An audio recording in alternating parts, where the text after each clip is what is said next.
Constellation, Last Stand Media's conversational podcast, is brought to you by you.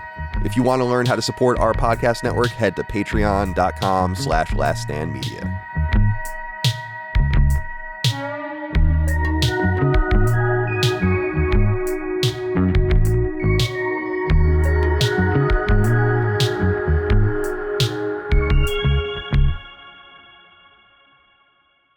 Welcome back, boys and girls.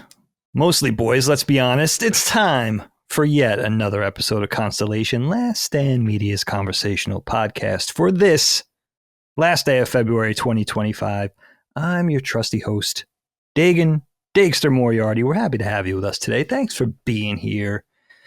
Now, let's see. You know what this group today makes me think of? I'm looking at this squad. Feels like a really tight loadout for an RPG. This is a very well-balanced party. Feel like we've got all our bases covered. This is a proper party for tackling a quest, is what I'm saying. A podcasting quest, in our case. Let's start with my man. Definitely our party's warrior, but also bringing a specific wisdom, a little bit of a healing energy. There's like a paladin. He's like a paladin. He's like Cecil. It's a paladin. Yeah. I was going to say white mage, but then this is the whole black thing. Let's not even make it awkward. This is the last day. We'll go with paladin. Let's not call him a white mage. So. It's been He's a hard a black History mage. Month for a lot of people, as we might talk about later. But yeah. All right, so you guys figured out who I'm talking about. Let's just say hello to Lord Cognito, everybody. What's up, Cog? What's going on, Dave? What's going on, man? Fellas, good to be back in the realm of Stelly. I like that RPG. I like that paladin energy. I think about that. I'm going for a high strength build. You know what I'm saying? We'll definitely do that. You know, mid-max a little bit with the intellect. Did you others that are higher? Did you? I disagree. Did you play Final Fantasy IV, Cog? Oh my gosh! Yeah, back in the day, it was so long ago. Yeah, that's what I was saying. I was thinking of Cecil. Like, yes, and then he goes to Mount Ordeals and he becomes a paladin. Yes, that's you. I like that. I like that. I'm taking all that energy. I'm doing good, man. Got a good group. Gene, what's this like 2 in a row now? I feel it's been. But we was on Duke. We've been connecting more now in the LSM fam lately. We were apart for a little bit. Now I get more Gene lately. So that's good to see everybody, man. Yeah, This is a mashup I don't see happen a lot, you two. I like it. It's a special kind of energy. It's a treat, I would say. And let's just go right there. Next, bringing some essential chaos to the party. A little much needed wild card vibe. Gene Park, who I haven't seen in a long time. Gene, I'm excited to have you. I haven't seen you on a show in at least 2 months, I want to say. It's been a month, you know. I try to do Stelly once a month, right? So, but yeah, wasn't that recently? Time is fucking January. I thought you were going to say Gene was a calculator because he was Asian. there you go. You know, but I'm He's a great journalist, at math. so I'm bad at math. I actually failed at math in college. Me too. Straight up failed it. Three. I had to retake it. I had to retake the whole fucking class over again. It was crazy. Math, I hate it. I took math for humanities majors, basically. Gene, what were you doing in math? There's an elective? Yeah, I took liberal arts math. I don't know. I don't even know what that means anymore. But it had to do with like balancing my credit card, which I'm bad enough. And again, it actually has something to do with our topic later today. But I totally failed it. And then my next teacher, she was a real cutie. And then I found out that she loved Linkin Park. And she was real cute. Okay. And so I would always like leave her little notes in the exam at the end of the test. I like hope you're doing okay. And then I learned how to draw the Linkin Park logo. Oh. And at the end of one of my tests, it's just a math test, you know. Look at you. At the end of my test, I drew the whole Linkin Park logo and I said Linkin Park rules. And then she gave me back the test, and it was like C-, and she was like, "You goddamn right." And it scratched out C- and like B-. So I was like, okay, well, there you go. Okay, a little influence. All right. You know, and after class, I would always be like sitting at her desk, like, "Hey, how's it going, teach?" You know, stuff like that. You know, get buy her stuff or whatever. So, yeah, I was able to pass, just fine with a C. Nice. Did you guys ever use the calculator class in Final Fantasy Tactics? It was like so complicated. I like couldn't even understand how to use it. Oh, calculator class. Oh, that's what you're talking about. Yeah. Okay, yeah. Oh, that's where you were going with that. All right. No, I did it. I don't know what the hell that is. Yeah, why would I, Yeah, it's like it was like one of the late game classes you would get. And it was like really tough to use. I remember that. Because it was like all about like the terrain and like all these different numbers, but then if you like figured it out, you could like destroy shit. Sure, that's what I meant. Not a calculator like this. Oh my god! What? You just pulled that out from camera space like a cartoon. Pull out like a mallet, nigga. What is happening? Like a Looney Tunes character. Yeah. I pull that calculator out on Sacred every once in a while, and I'm like, "Here's my old person calculator. Let me try to figure out some data here." Yeah, love it. Well, I'm wearing my Honolulu Star Bulletin shirt. This is a vintage Aloha T-shirt. I was you can't buy this noticing anywhere else because the newspaper doesn't exist anymore. So that's dope. Wow! But this is back when I used to work. This is my old paper. So that's what's up.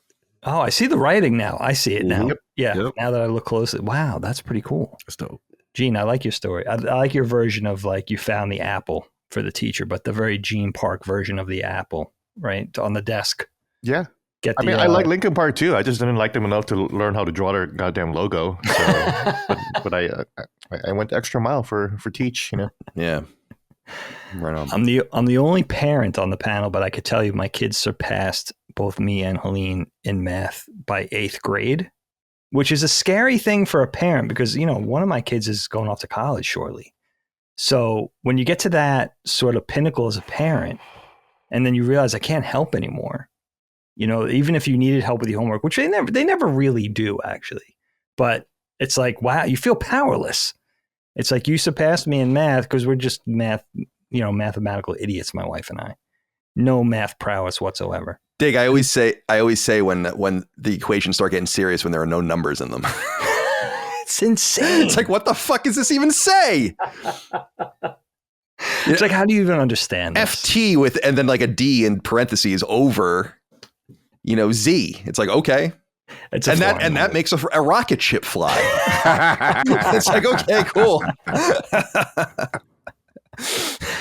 Kyle, well, how can I forget? Listen, last, of course, joining us today, Colin Chowderman, if you're nasty. Moriarty, everybody. Kyle, thanks for joining us today. What class am I? Clown, mime, like Kefka.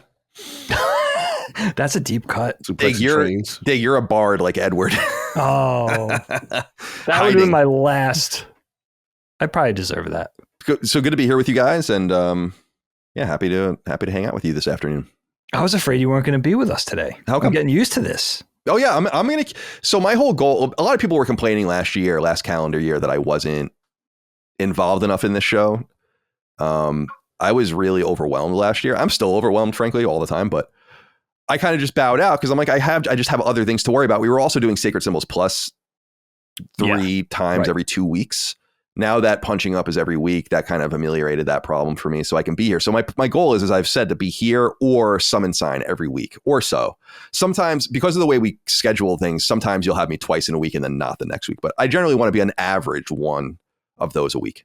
So yeah, that's good. I'll be on this, 3 out of 4 episodes or 2 out of 3 or whatever it is. So that's 75% of the time. That's pretty good. Leave me the fuck alone.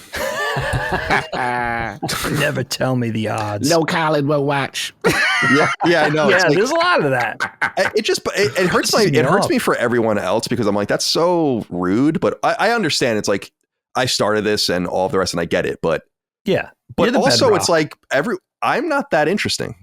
Like I'm not trying to be like, oh, boost me up. I'm going to insult myself. No, I'm serious. It's like I'm running out of things to talk about. Like I don't know what else to say. People are always complaining about how you always repeat certain things or repeat it's stories. It's like I'm out of I'm not that exciting. I think people like seeing you react to certain topics though, I think they like to see, what your thoughts on, because I think this format works because like you don't have to bring a topic, but then, we'll be talking about a multitude of things that you might have a lot of interesting things to talk about. So I don't know. and I'm also not bringing topics to the show anymore, which I think is good. And I'm like people really want to hear me get political, especially. And I have so much to say, obviously, but I'm kind of trying to steer myself away from it just because I feel like it's not productive. It doesn't help anyone. But if people bring those kinds of topics to the show, and I think Kanye which is one of the topics today, as people will know, is kind of political, but it sure is. I'll totally lean into that. But yeah, I'm trying to so I think maybe people are wanting to hear me talk about certain things that I just don't think we're ever going to really talk about. So. Well, let me ask you this, Kyle, because you are known, of course, for your video gaming expertise, but also for your political prowess, right? You were going through a specific period of time around the time I started podcasting with you. And even before that, where you were kind of flirting in the space of the Dave Rubins of the world. Now, do those guys still kind of seek you out to come on and talk about stuff? Because you still have a political expertise, even though you're not really necessarily professionally in that space. Yeah, not really. I mean, I'm very friendly with people like Dave Rubin behind the scenes, but we don't do. Yeah, like I haven't been on Rogan since I stopped doing politics. That kind of thing. So yeah, sometimes people want to talk about it, but most of the time not. I think my closest friends in that world know how unhappy that whole thing made me. It's like be careful what you wish for kind of situation. Sure. I've kind of hinted at things in the past, but it's like I could have taken interesting opportunities that I think would have really changed my life, and I don't know where it would have brought me. I mean, like I've never really been specific, but I'll be specific now. It's like Glenn Beck and like the Blaze were like really interested in me. You never talked about this? No. This is insane. And when I was launching my Patreon, I was on the phone with the Blaze's CEO and they were like, come work for us. Like, come do it for us. Like, come. And I was like, I just want to kind of see where this goes. And that was kind of like because I remember talking to Dave Rubin for advice at that time. And he's like, you'll make like $300,000 a year and you can go do something like that and whatever. And it's like, yeah, but I might even have a higher ceiling if I know it sounds crazy, like at the time, right, to him, I'm like, but I might even have a higher ceiling. Plus, I just want to kind of do my own thing. I don't really want to be what I realized. And I said this to them at the time, and I wonder if they remember, is I think you think I'm a different person than I am. I think you guys have this idea that I'm like a conservative culture warrior, and you're not going to like my opinions on choice. You're not going to like my opinions on gay marriage. Because you're not towing a party line. You have a lot more nuance than that. Yeah. Right. I'm like, I'm more libertarian socially than you think. And so I just think that would have fallen apart really quickly. Yeah. If I did something like that. But it's so funny to me when people are like, he failed. It's like, you have no fucking idea what you're talking about. Like, you have no idea the opportunities that were placed in front of me that I said no to so I can do shit like this. And yeah, that was one of them. So I remember that. They were very sweet, very nice people. I mean, but yeah, it just wasn't. I remember being in the backyard of my ex-girlfriend's place in the marina in San Francisco, pacing back and forth on the phone with the CEO of the Blaze, talking about it and being like, these are the opportunities. And I'm like, scary shit. I didn't know what I was doing, but I made the right choice. Not because I've never really actually listened to the Blaze, or I like Glenn Beck. Okay. I mean, I don't really listen to his stuff, but, I appreciated them reaching out and the other people that reached out to me too. I mean, that's just the tip of the iceberg, frankly, but it's a massive platform. It's the fact that they were courting you. I remember that happening. I never knew you didn't talk about it publicly. I kind of knew, but I kind of forgot. Well, I just didn't want to make, like, I don't know, like, nothing was, I'm very cognizant as a journalist or an ex-journalist, like what's on background, what's on record, what's off the record. Like, am I talking about things out of school? But now I think it's been long enough where it doesn't matter. I give you so much credit for staying the course with your independent endeavors, though. I remember, like, I've always been, people might not know this, I've always been the one in the family, at least like the nuclear family, like our tight squad of like, never worrying about Colin. Like, everybody's like, I wonder if he's making, a lot of hand wringing. I wonder if he's making the wrong decision, not going to graduate school, going to San Francisco to pursue this thing. I was always like, let him go. Like, let him go try stuff. Like, I was always like the free spirit, that type of thing. That when they, when the big pundits came a calling, I remember thinking privately to myself, I wonder if he's making a mistake. Not because, that could have been not only good money, but a great launching pad for somebody who's very smart and very plugged into that space. And also they were making a beeline for him. Without him, he wasn't seeking that out. You know what I mean? They just kind of discovered him.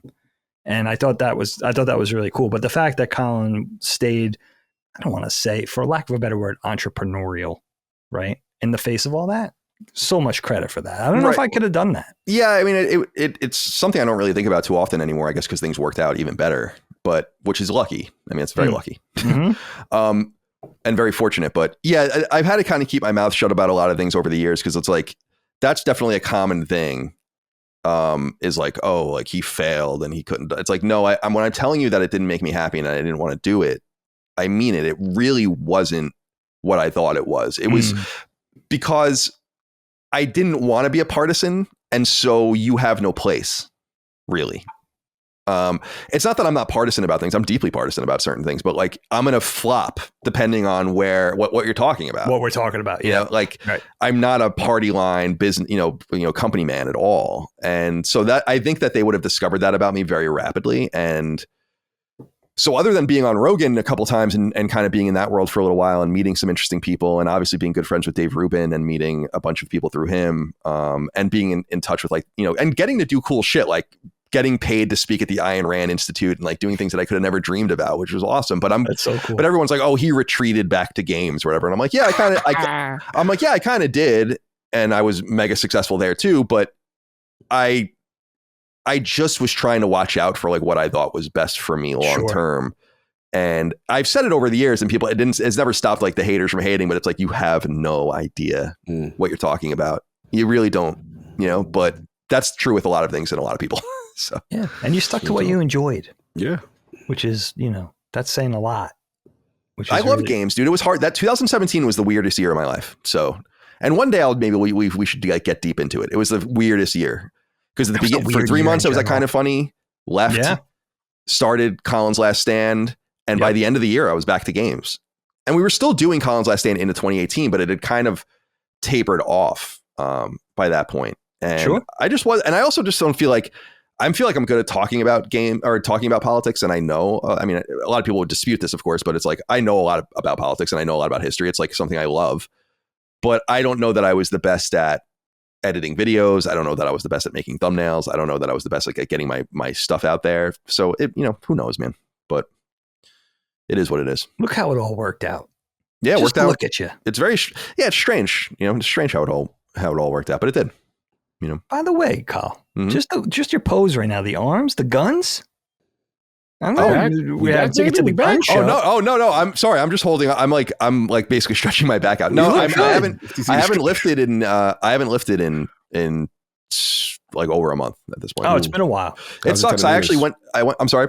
How's the? Oh yeah. I went to the doctor yesterday for a checkup, and I was telling them it's probably like half better.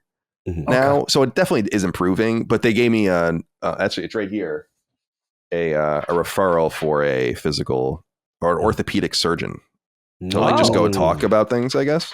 Okay. And yeah, we'll see. I've been doing a lot more cardio to try to kind of stem that. I really work out first and foremost for caloric burn. Like I'm not doing it for any other reason than I just want to eat more. So I've been walking a lot lately and then doing my elliptical stuff. I walked 3 miles before the show today, actually. Nice. Wow. Yeah. I always feel like if I do that before the show, I'm going to be too tired. But I'm also a lot older than you. So I feel like I have good energy right now. That's good. So, but we'll see. I'll probably be asleep in 2 hours. All right, my dudes. You know how we do it. 4 dudes, 3 topics.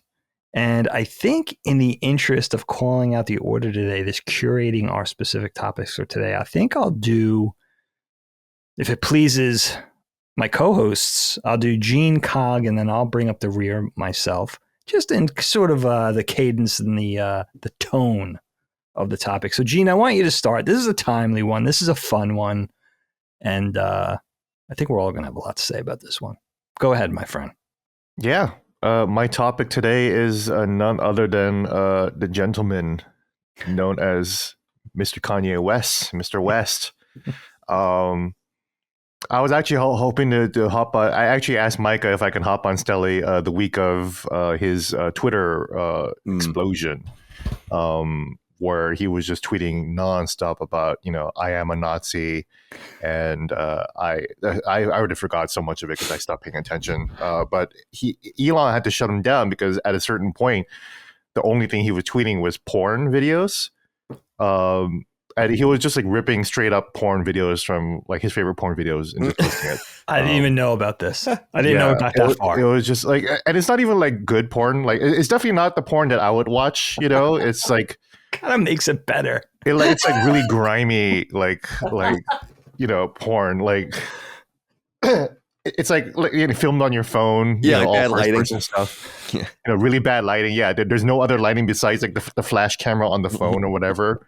Probably drugs off camera or something. Budget. But like really porn that I'm not into. I'm just like, all right, I'll skip this one or whatever.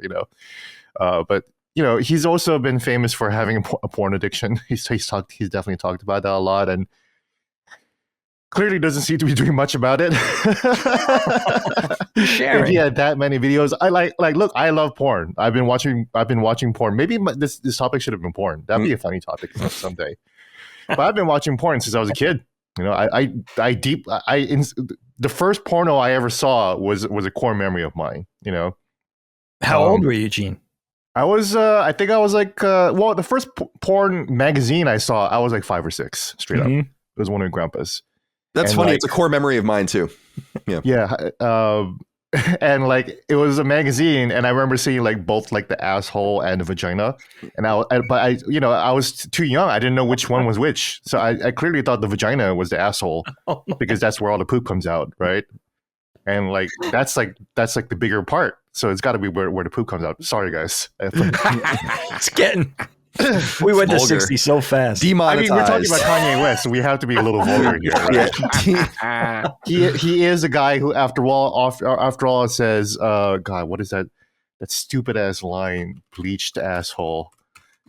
Kanye, where he says, "She just bleached her asshole, and I'll get bleach on my t-shirt. I'm gonna feel like an asshole."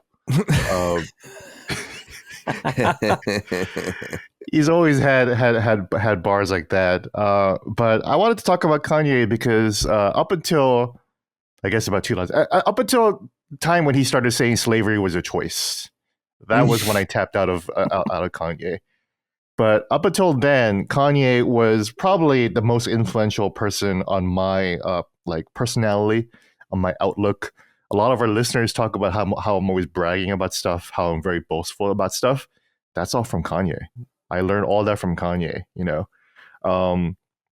and for me, I credit Kanye as helping me find the confidence to apply to a place like the Washington Post. I never thought I would make it into the quote unquote mainstream media. I always thought maybe the LA Times would be the furthest I'd go. And that would still be, pretty mainstream, maybe not super national media, but national enough. And that'd be good enough for me. And I never even got an interview with the LA Times. So I was very, very discouraged about doing anything. So that's why, I thought I would just be stuck in Hawaii or in the Pacific Islands forever, just reporting on, crime and murders and drug busts and stuff like that. But that was cool. But I definitely wanted to seek like a larger audience, audiences like you, people listening today, and in Hawaii, and in Guam and in the Pacific Islands, it's very still Asian American Pacific Islander kind of stuff, where you're not supposed to be the nail that sticks out of the board, because you will get hammered down. That is a thing that is a very famous saying, where if you're a nail that sticks out, you will get hammered down by society. Don't stick out. Don't brag too much. Be humble, as Kendrick Lamar would say, right? And I remember a lot of friends telling me that, Gene, you need to be humble, and I was like, I don't want to be. I know that I'm bigger than you all. I know that I know that I'm more talented than all of you. Talk, Gene. You are channeling some Kanye right now. It was crazy to me. Where I'm as a social media professional, as a social media worker, because that's the trade that got me into the Washington Post, is social media management and social media strategy, right? And then among social media strategists in Hawaii, I was like, I'm clearly the best one. I'm the only one that knows like all the best trends. I know everything about analytics and everything like that. And I shouldn't be stuck here being an influencer for Instagram, like for local restaurants or whatever like that. I should be using my talents for better use, you know? And then so like even when I interviewed for the job, I was going around like my business friends in Hawaii. And I was like, here, let me give you my pitch for how I'm going to pitch myself in an interview, right? And all my business friends were like, you know, this is great, but you know, you're sounding a little too boastful right here. Are you sure you want to say that though? And I was like, this is not what I need right now. I don't need this. I don't need your opinion. I don't need to hear any of this. This is going to be detrimental. I'm trying to go to Washington, D.C., where the biggest egos in the nation will gather, right? So I need to step up. So that's why, you know, as folks might know, in the very first Stelly that I ever did, actually, I think my topic was side quests, where I talked about being a beauty pageant judge, right? So I thought, I do have a cohort of people that can actually help me with presentation, and it was all the beauty pageant queens I know. So I contacted all my gal pals who are beauty pageant winners, and I said, "Can you help me with the interview process? You know, talk to me about how I'm doing." So they all sat around me like in a half circle while I sat around. And I started doing my pitch, and they're like, "Oh, you're doing so great. What you should do more is more hand movements or something like that. That's the kind of the stuff that I'm doing right now, right? What you should do is straighten your back more. What you should do is use more active verbs, you know, present yourself more." And I was like, yes, this is what I need. This is the energy I need. Because beauty pageant queens, they're not going to be like, well, I'm like just like a 5, or like, yeah, I'm like a little modest, or I'm not like the best talent or whatever. That you don't do that. That's not how you win. That's not how you win, period. Right? I agree. So that's why I was like channeling Kanye the entire time, because Kanye used to say, if you're a fan of Kanye West, you're a fan of yourself. And I really, really internalized that. I was like, yes, I believe that. Because as a black dude, you know, a lot of people told him to shut up, you know. Why are you always puffing yourself up? Why are you calling yourself a god? He didn't call himself God. He called himself a god, right? And I was always defending Kanye all the time, all the way back until when he said George Bush doesn't care about black people. I was like, I don't know who this Kanye West guy is, but like he's speaking truth right here, you know? And I think that's why a lot of people in the black community really centered him in their lives, is because he was really the first guy to say something like that on a national platform. Now everybody says that shit all the time on Twitter, whatever, right? Trump doesn't care about black people. You know, Obama didn't care about black people. It's just a whole thing. But Kanye was the first guy to kind of break that mold. It's been real hard to kind of decouple myself from someone that influential for me. You know, actually, you know, some of the most prominent socialists I know, including Hassan Piker. You know, I befriended all these guys because we all commiserated around the downfall of Kanye. We were all Kanye fans, and we all didn't know how to deal with his extreme rightward racist shift, right? What's funny is that I actually saw Kanye in 2016 for his St. Pablo tour. And this was just like 2 weeks before he actually started to talk about Trump on stage. He went on stage one time and he says, you know, I would have voted for Trump. And that was the first signal, really, the first real loud signal that he was going to shift even more right or whatever, right? But I remember seeing the concert and I was like, oh man, this is the greatest concert of my life. And then like he broke in the middle of the concert to rant about his fashion show and how and all the shitty reviews he was getting. So he was crashing out already then about how, you know, the fashion world wasn't loving him. And then that's why like so much of like the Trump stuff started to feel like a response, you know, to all of that. And then I was even still defending him. I was like, well, he likes Trump, not a big deal. Rich people like Trump, you know. So it didn't, you know, he's a rapper, you know, so it didn't really mean that much to me. It wasn't until he started to, you know, even when he met Trump in the Resolute office, in the Oval Office, you know, and him slamming his hands on the Resolute desk, you know, with the MAGA cap on. I was like, this is incredible. This is like, I can't believe I'm alive for this. This is it's a cartoon character. There's never been anything like this. That was one of the coolest things about the Trump administration, is that you would never see Obama invite even Jay-Z into Oval Office, because there's just too much quote unquote respect for the office, right? The Aesop Rocky thing was funny too, right? Where he like bailed him out of prison or whatever in Sweden. Right. Trump did. That's right. That's right. I think he was also talking about 21 Savage's like green card or whatever, visa or whatever. I'm just like, He stepped in. he doesn't even know what he doesn't. Trump doesn't know who these people are, but whoever's advising him is obviously very young-minded. Again, these are people outside of DC, right? These are DC outsiders. DC insiders would put Kamala on Call Her Daddy or whatever, or Call Her Baby or whatever that fucking podcast is called. Put her on The View or stuff like that, right? Whereas Trump's people, even as early as last year, were putting him on Theo Vaughn and everything. Oh yeah. Elon just did Rogan again. Apparently, that's going to go live today. Oh, is that right? That's right. Really? Yeah, I didn't hear this. Elon just did Rogan too. Apparently too. Well, that's why I said Elon did. Elon Rogan. did. Yeah. Wow. Yes. But apparently now at this point, Elon and Trump are pretty much very much tied together. At this point, right? It's interesting. But it wasn't until he said slavery was a choice where he started to lose me. And even on the day that he said that, I was still defending him. I was still saying, no, it's not that deep. He's talking about the mental slavery, like Bob Marley talked about. We got to free ourselves from the mental slavery of the mental blocks that we have in our own mind to push ourselves forward. And then the next day he was like, no, I meant that the slave trade is wrong. To be clear, he doubled down even further. And I was like, I don't know what to think anymore. I can't actually defend that, So that's why like my Twitter bio for the longest time, actually, and people won't remember this because it's been gone for a long time, but my Twitter bio for the longest time, and people loved it, was defending Kanye since 2006, still a struggle. And then at a certain point, I was like, I can't defend him anymore,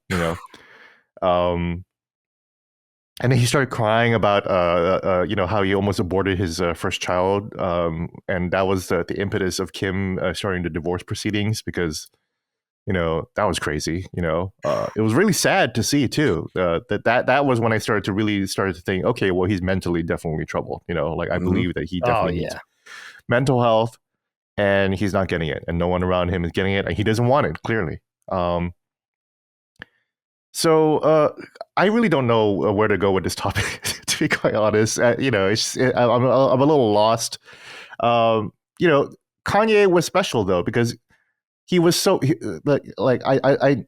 I think most people who know him or know his influence, but like Dagan, like for you example, like I remember an earlier Stelly or maybe even a Punching Up where you talked about hip hop, and I had to push back on you when you said that hip hop or rap was mostly about gang busting and money and gold chains and stuff like that.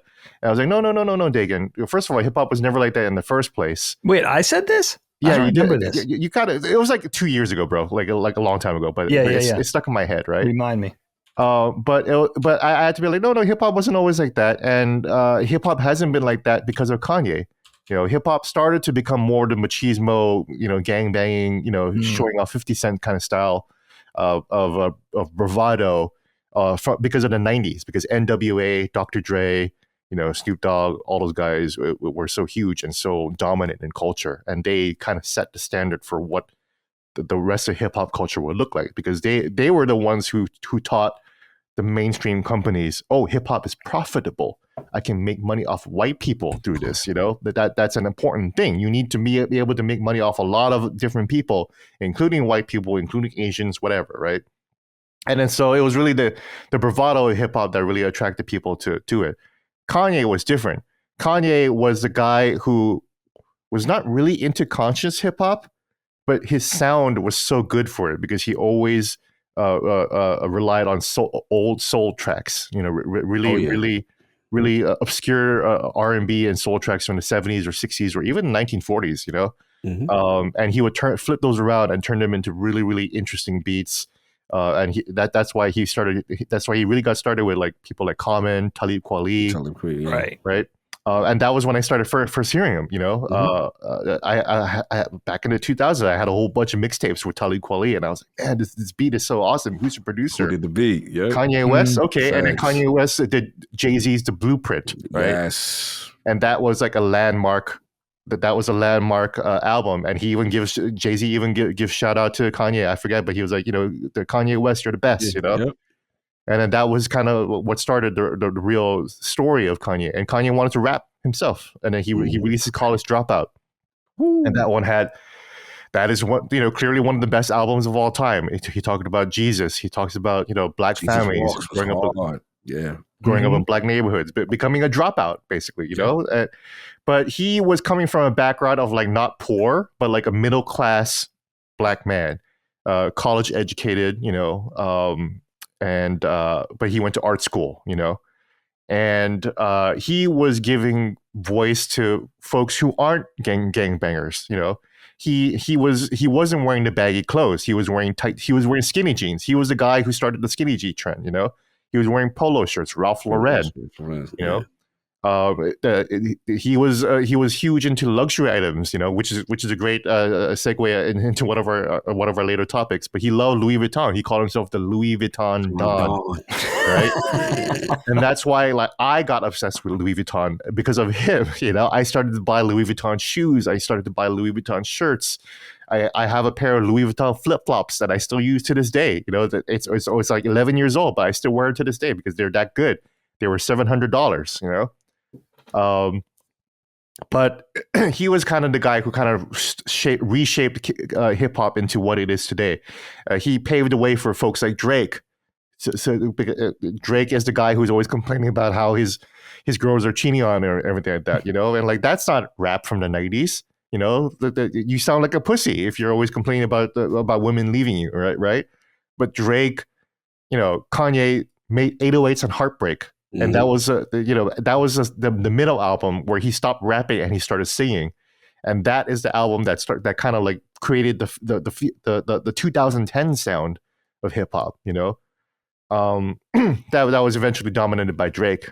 And then Kanye, did Yeezus, which is basically like a Marilyn Manson album. Right. I always think about this fascinating review by Velvet Underground's legendary songwriter Lou Reed, where he reviewed Kanye West's Yeezus, and he was like, "This is the most tremendous piece of music I've ever heard." This is incredible. This is a work of genius. Everything about, like, he really broke out each song, and he was like, the sounds that he's using here, the way he uses his voice, he uses voices as instruments, and that was one of the most like interesting things about him, right? Remixing Shaka Khan's voice to be super high pitched, so it just sounds like a violin as opposed to like a voice, Werner Herzog would watch his videos and be like, "This is an incredible piece of art," So it was like he was really getting respect so much from different art circles. Yeah. And then he started to crash out. He started to do other stuff, and then his music started to decline. His last good album, I would argue, is Donda, the one named after his mom. And it's pretty good. There's a lot of good songs on it. But then Vultures was terrible. Vultures Part 2 was even worse. Saint Pablo was good. I love Saint Pablo, actually. It's kind of like a top 3 Kanye album of mine. And that was around the time he started talking about Trump. And that's why everyone could still forgive him, because it's like, no matter what you do, if you could still put out classics, the music was hot. as long as the music is hot, as long as the beat drops are good, then we'll forgive you. Just keep it coming. Like we can separate the art from the artist, right? But then when the art isn't good, then it's like, then a lot of people have no problem separating the art from the artist, which is where I'm at right now. I've always been pretty good about separating the art from the artist. Yeah. I'm originally a huge Beatlemaniac. John Lennon is a huge icon of mine when I was a younger age. Kanye is a dominant icon of mine in my early to mid 30s, basically, right? Or early 20s to mid 30s, right? But John Lennon was huge for me when I was like, 12 all the way up to like 18 or 21 or 22, right? But John Lennon kicked kicked his wives when they were pregnant. He was a wife beater. There's that old Onion article where a guy who gets a little too excited to go around parties talking about how John Lennon used to beat his wife.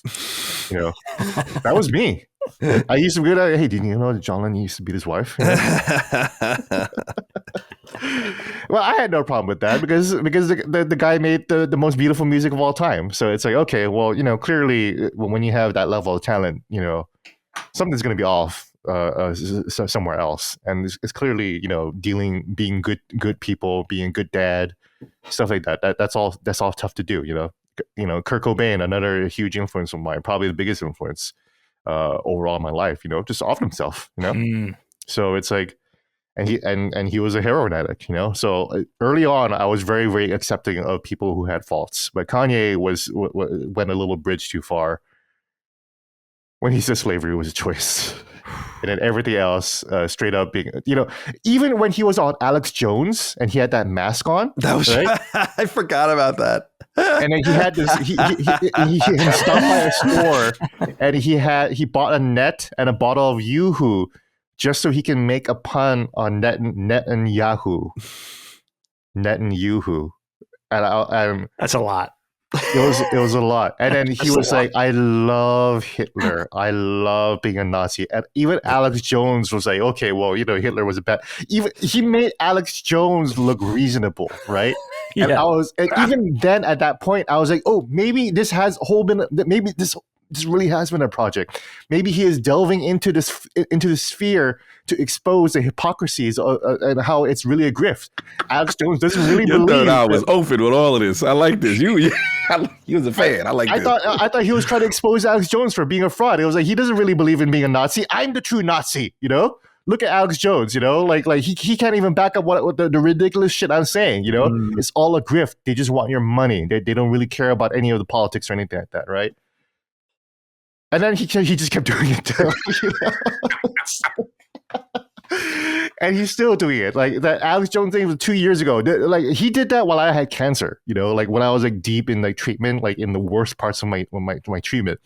And I was actually happy that he was doing this because I was like, he is just distracting me so heavily that I completely forgot I had cancer because I was just so focused on what the fuck is he doing, and I'm like trying to defend him and everything like that. I'm still trying to defend him, But then in 2025, he's still saying that he loves being a Nazi, He's still hanging out with guys like Nick Fuentes, and it's tough. It's tough. But yeah, I don't know where I'm going with this. I just thought I'd open the floor to anyone, and if anyone has anything to say. So I'll start. Yeah, you're probably the person most familiar with his music. So yeah. This is a good one because me and you are very similar, Gene. Like he was for us, he represent that new shift in hip hop. So I remember during the Dame Dash era. And like you said, when you were a hip hop connoisseur, you paid attention to the production. You paid attention to who was doing the beats. And I remember Jay-Z shouting him out and was like, hey, Yeezy, you was crazy with this one. You know what I'm saying? You're like, okay, who's this Yeezy guy? Who's this Kanye? All right. And you start to hear more and more. And I remember even hearing him on the Cameron album and a couple of other albums that were just these soulful tracks, soulful beats, just very distinct sounds. And I'm like, all right. And then I remember it was Dame Dash, who was part of Rockefeller, who was part of Jay-Z at the time, because Kanye was like, hey, man, I'm this. You guys got me in this box, but I'm nice. I can rap. You know what I'm saying? And then the Netflix documentary, yes, which is very good, so interesting to watch. Sorry to interrupt, but like, I want to talk about that. Like, there's so many interesting scenes on that where he was walking around Rockefeller, and like he had the tapes of his, and he would just go into people's offices and he would put the tape in and he would force people to listen to it. Yes, and he'd be like, it's fine. But then Pharrell Williams listened to it. And Pharrell was so impressed he had to walk out of the studio, walk back in, and he said, "You did that?" Yeah. He says, "You need to keep this energy. If you keep this energy up, you're going to take over the world." Yeah. He is very determined, very distinct. When no one believed in him, and even what's funny was even when Rockefeller split, it was Dame Dash who believed in him. He ended up saying with Jay-Z, who did not believe in him. It was like, "Hey, bro, you should just stick to doing beats, and that's it."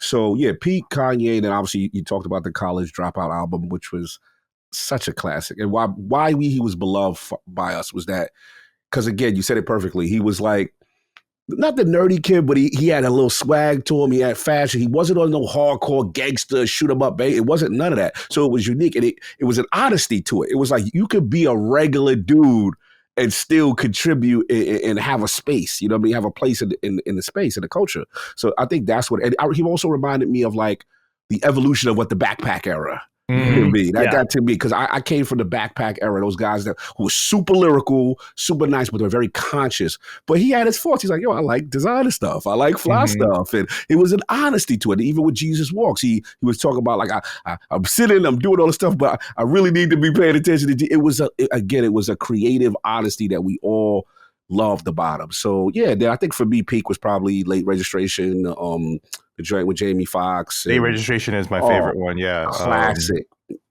So good, so good. Even the one with the Maroon 5, Maroon 5 joint, yeah, Maroon 5 song. That was beautiful. You know. And then for us, peak was him beating. They had a co-marketing promotion with 50 Cent. This is peak 50 now. This is like 50. It was really scorching hot, and they dropped their albums on the same day, and Kanye won. And that's how I was like, wow, Kanye has arrived. People don't realize 50 during the after Get Rich or Die Trying days, he was the guy. It was him, Eminem. It was only a few, and he beat him. I'm like, okay, this. He's arrived. He's here. So yeah, I think for me, where the downfall starts is when his mom passed. I started seeing the erratic behavior, and that's when I realized how central she was to him and how she centered him. That was right before he did the I'm sorry, Taylor Swift, but Beyonce had the best. Yeah, I said the best album and all that. That was the one that eventually led Obama to say he's kind of a jackass, and that made Kanye crash out even more. Fucking Obama is the source of like so much bullshit. Because Obama was talking so much shit. He talked shit to Trump, and Trump became president. He talked shit to Kanye, and Kanye crashed out. God, yeah, and they heard him because you could tell that's from his town, Chicago. Exactly, he believed in Obama. That cut deep when you hear the off record of how somebody really feel about you. So that's where I totally agree. That was another moment. That's why he said I was the abomination of Obama's nation. You know, right? No, you're absolutely right. Those are it was key moments. The bomb death, the Obama thing, and you start to see then. Obviously gets really into fashion. He feels he should be bigger than what he is. And then it starts to go. So look, where he's at right now, man, I can't co-sign none of this right now. Like he doing too much. At first, like I thought it was a grift, like you said, Gene. I was like, all right, this is a grift. He's trying to expose people. He's going to play this character for a while. Yeah. Whatever you can do to get attention, because we know the name of the game. It doesn't matter what they saying about you as long as they talking about you. And I feel he was riding that line. But to me, just where we from is just like having more money just exposes who you really are. It's just more of who you really are. And I think what we realize it is like you're still a clown. You just got more money. You had issues. You just got more money. And I will give him this though. And this is a tough one for me to say because I think me and Colin, me and you shared it's like I have a very strong connection to the Jewish community. Like. You know, I one of my first jobs was at a yeshiva, you know what I'm saying? And Albert Einstein College of Medicine. And I'll never forget, like one of my first big opportunities. I never really talk about this, but I was dating someone who happened to be Jewish at the time, but at the time, that was the first time like in an interracial relationship I experienced like true racism and all type of subterfuge. It was bad. I don't really talk about. Only like saw my close friends know what happened. Sucks. And I was being targeted to destroy. Like you should not be with him because he's black. And it was that kind of energy, that's crazy. Right? So I never forget a friend of hers had like a connection to the ADL. And the cops couldn't help us. Nobody could help us. They were just like, oh, you're just being harassed, just being targeted. So what? That's whatever. Right. And this made me very interrelation as a result of this. This scarred me a lot. But anyway, getting back on point. So this thing happened. Bad stuff starts happening to me. I don't know how to stop it. Know what's going on. We get a connection to the ADL and they kind of take over the case. And they start targeting. So yeah, it's this hate group. They're kind of targeting couples and whatever. So I'm like, all right, cool. And then they started to give us data back on the source of it. It was extensive and told us what to do, how to shut it down. Sadly, this thing and eventually long-term breaking up the relationship because it was just too much for any person to deal with, especially when some people start threatening your job or your career. Like it got bad, for this person. So anyway, long story short, I will always have an affinity for the ADL. because they helped me when no one else could. Now we fast forward to where this relates to the Kanye situation is that he starts going off, and anybody knows in the music business, it is it's Jewish strongly owned as far as how the money's coming from, with the labels and stuff like that. We get it. So I understood where the frustration was, but the thing where I think, as we fast forward to right now, like obviously the big controversy is the Elon symbol, gesture, let's just call it, right? So in the past, right, when Kanye would make hateful statements or anybody would make hateful statements, the ADL would be outside to be like, yo, hey, this is unacceptable to the community, this, that, and the third. So when they didn't see it, and obviously Kanye's been a recipient of it because he was doing Nazi shirts and all type of craziness, whatever. But when they didn't see it in this particular case, everybody go, you see what I'm saying? Like, you might be potentially compromised or what have you. And I thought that, okay, he is trying to expose something with some hypocrisy, but it's just the way he's going about doing it is just a bit too much. But look, right now, I just can't condone all this hatred stuff. It's just, bro, you straight up said slavery was a choice. It's just beyond comprehension to me how, like, it does show me that if you have money, you can get away. You have a longer rope than most people. But fuck you, money. Yeah, that's pretty much what it is. And I think it's definitely some type of mental break. I heard recently, like the laughing gas stuff, but I just can't co-sign anything that the brother doing, and I just hope he get out. Unfortunately, he's the type of dude you cannot tell anything because that's what made him who he is, right? Yeah. Like him being that way made him, but he's just such an exaggerated version of himself. Gone too far. Yeah, especially seeing the clothing now, like that's crazy. Today he's got the Nazi. He was, or today or yesterday he was promoting a swastika diamond necklaces. Bro, what are we doing? Like, that's wild. Yeah, it's just strange. And that again, because of my connection, one of the saddest things I've ever look. I'm a black man. We've been through slavery, and I don't like try to compare traumas of races, right? But obviously, our culture, we've been through a lot, right? Slavery was definitely one of the worst things to happen in history. One of the other things that's worse to happen is when I used to go to DC all the time, Gene. Bro, I went to the Holocaust Museum for the first time, bro. Have you ever been to the Holocaust? Any of y'all been to the Holocaust? I've never been. No. Yeah, I've been to the one in LA too. Yeah. I challenge anybody to go to a Holocaust Museum one time. And there's a section where you have to walk through something and physically and see what people have went through. It was, if you don't tear up, you're not a human being to me. I mean, it's that powerful. And I think we talked before about movies, and I think one of the saddest movies I ever saw was it's called The Boy with the Striped Pajamas. Oh, woo! That's and it kind of breaks down that time period from a kid's perspective, being ignorant of what's going on and just wanting to play with another kid and not realizing the social dynamics of what's going on, right? Yep. So anyway, long story short, it's like that's what we're seeing here, and that like.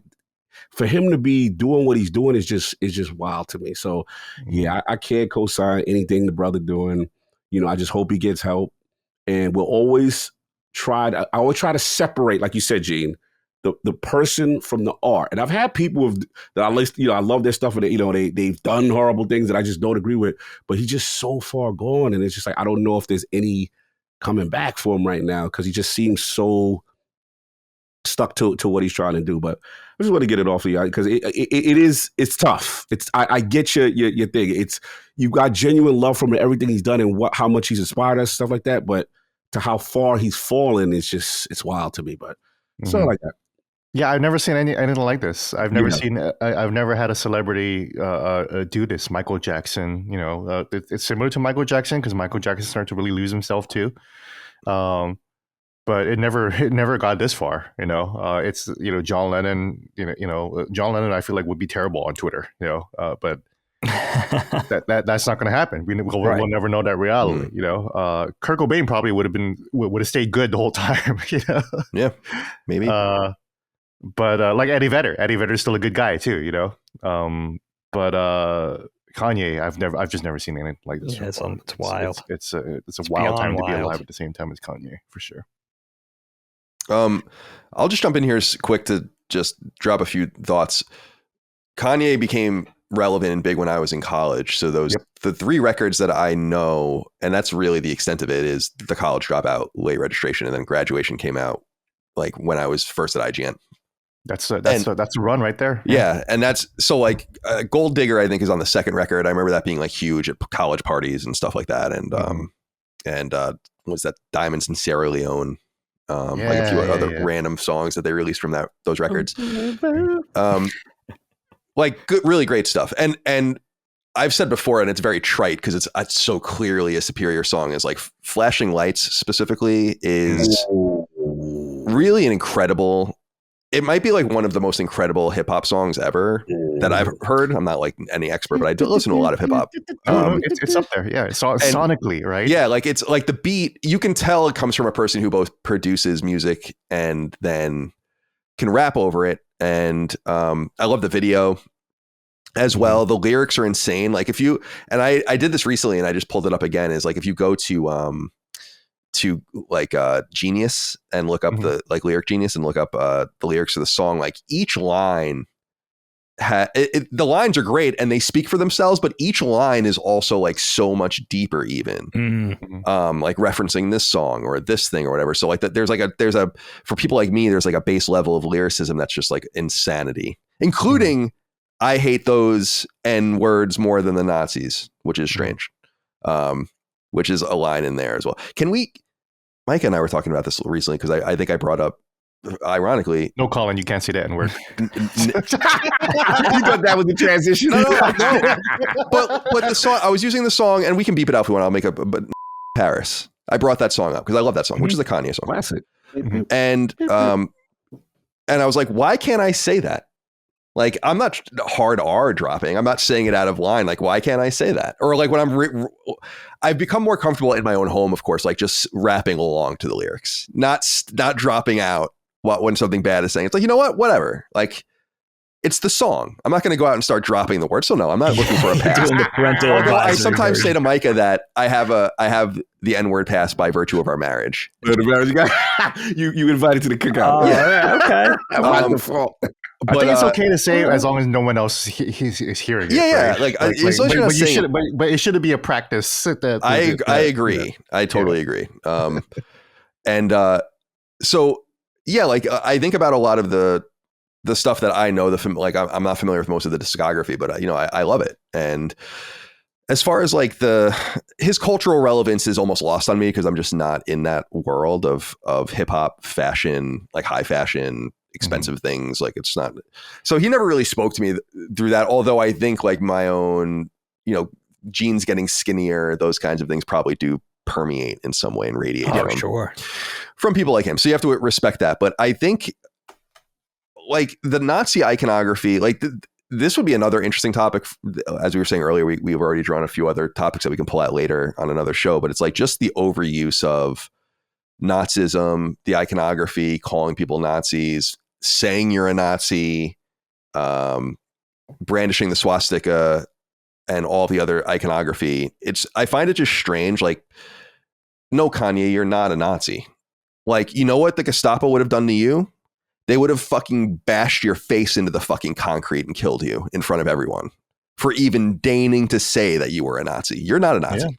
Yeah. And you might believe in the same, like, in other words, there's no historical literacy to it. It doesn't even make any sense, which is how it reminds me a lot of the Chappelle black, blind, exactly KKK guy. It's like, where it's like, it was a joke long before it became a thing kind of with this, where it's like, what are you talking about? Like it doesn't even really, that's how you know it's crazy, because it doesn't, and that it's provocative to be provocative because it doesn't make any sense. You would have been enemy number one. Nothing you say about that. Look at the 1936 Olympics in Berlin. Like nothing you would have ever said about who you were, what you believed, would have stopped the Gestapo from bashing your face in, and that to me is just divorced from reality. And it frankly reminds me of the parallels of just throwing around those words and people calling people Nazis. And this guy's like Hitler and this has shades of this. And it's like, no, it doesn't. Like, I'm not a scholar of Nazi Germany, but I am very well read on Nazi Germany. Outside of American history, it is the thing I know most about in the world of history. My shelves are lined with books that I've read from prolific authors. I see very few parallels personally between today and the Weimar Republic in the Nazi Germany and the things they were doing. It's fucking crazy. It's like the other day when on CBS This Morning, they were like, Margaret Brennan was like, the Nazis abused free speech to go after the Jews. And it's like, what the fuck are you talking about? Go tell that to the White Rose, Margaret Brennan. What are you, fucking crazy? You know? So I just think people are looking to draw these tethers because it's still, thankfully, and hopefully it'll always be the most recent truly evil thing. Sure. Like truly evil. Not questionable or strange or like a fight for freedom, the Viet Cong and all this. Like, it's like, no. Or even the communists in Soviet Union. It's who killed way more people than the Nazis, but there's an ideology and the Chinese and all the rest. It's like, okay, fine. But we got to eventually move on from like this very singular, strange time. And not even draw references to it. And when the references are erroneous like this for so many years, someone's got to talk. And again, it goes into what you guys are saying. Like, no one can tell this guy anything. But it's like, dude, you sound like a fucking idiot. If you want to be racist, just be racist. But don't call yourself a Nazi. Mm-hmm. You know? There are plenty of racists that are not Nazis. Like, go pick your tribe and go have at it.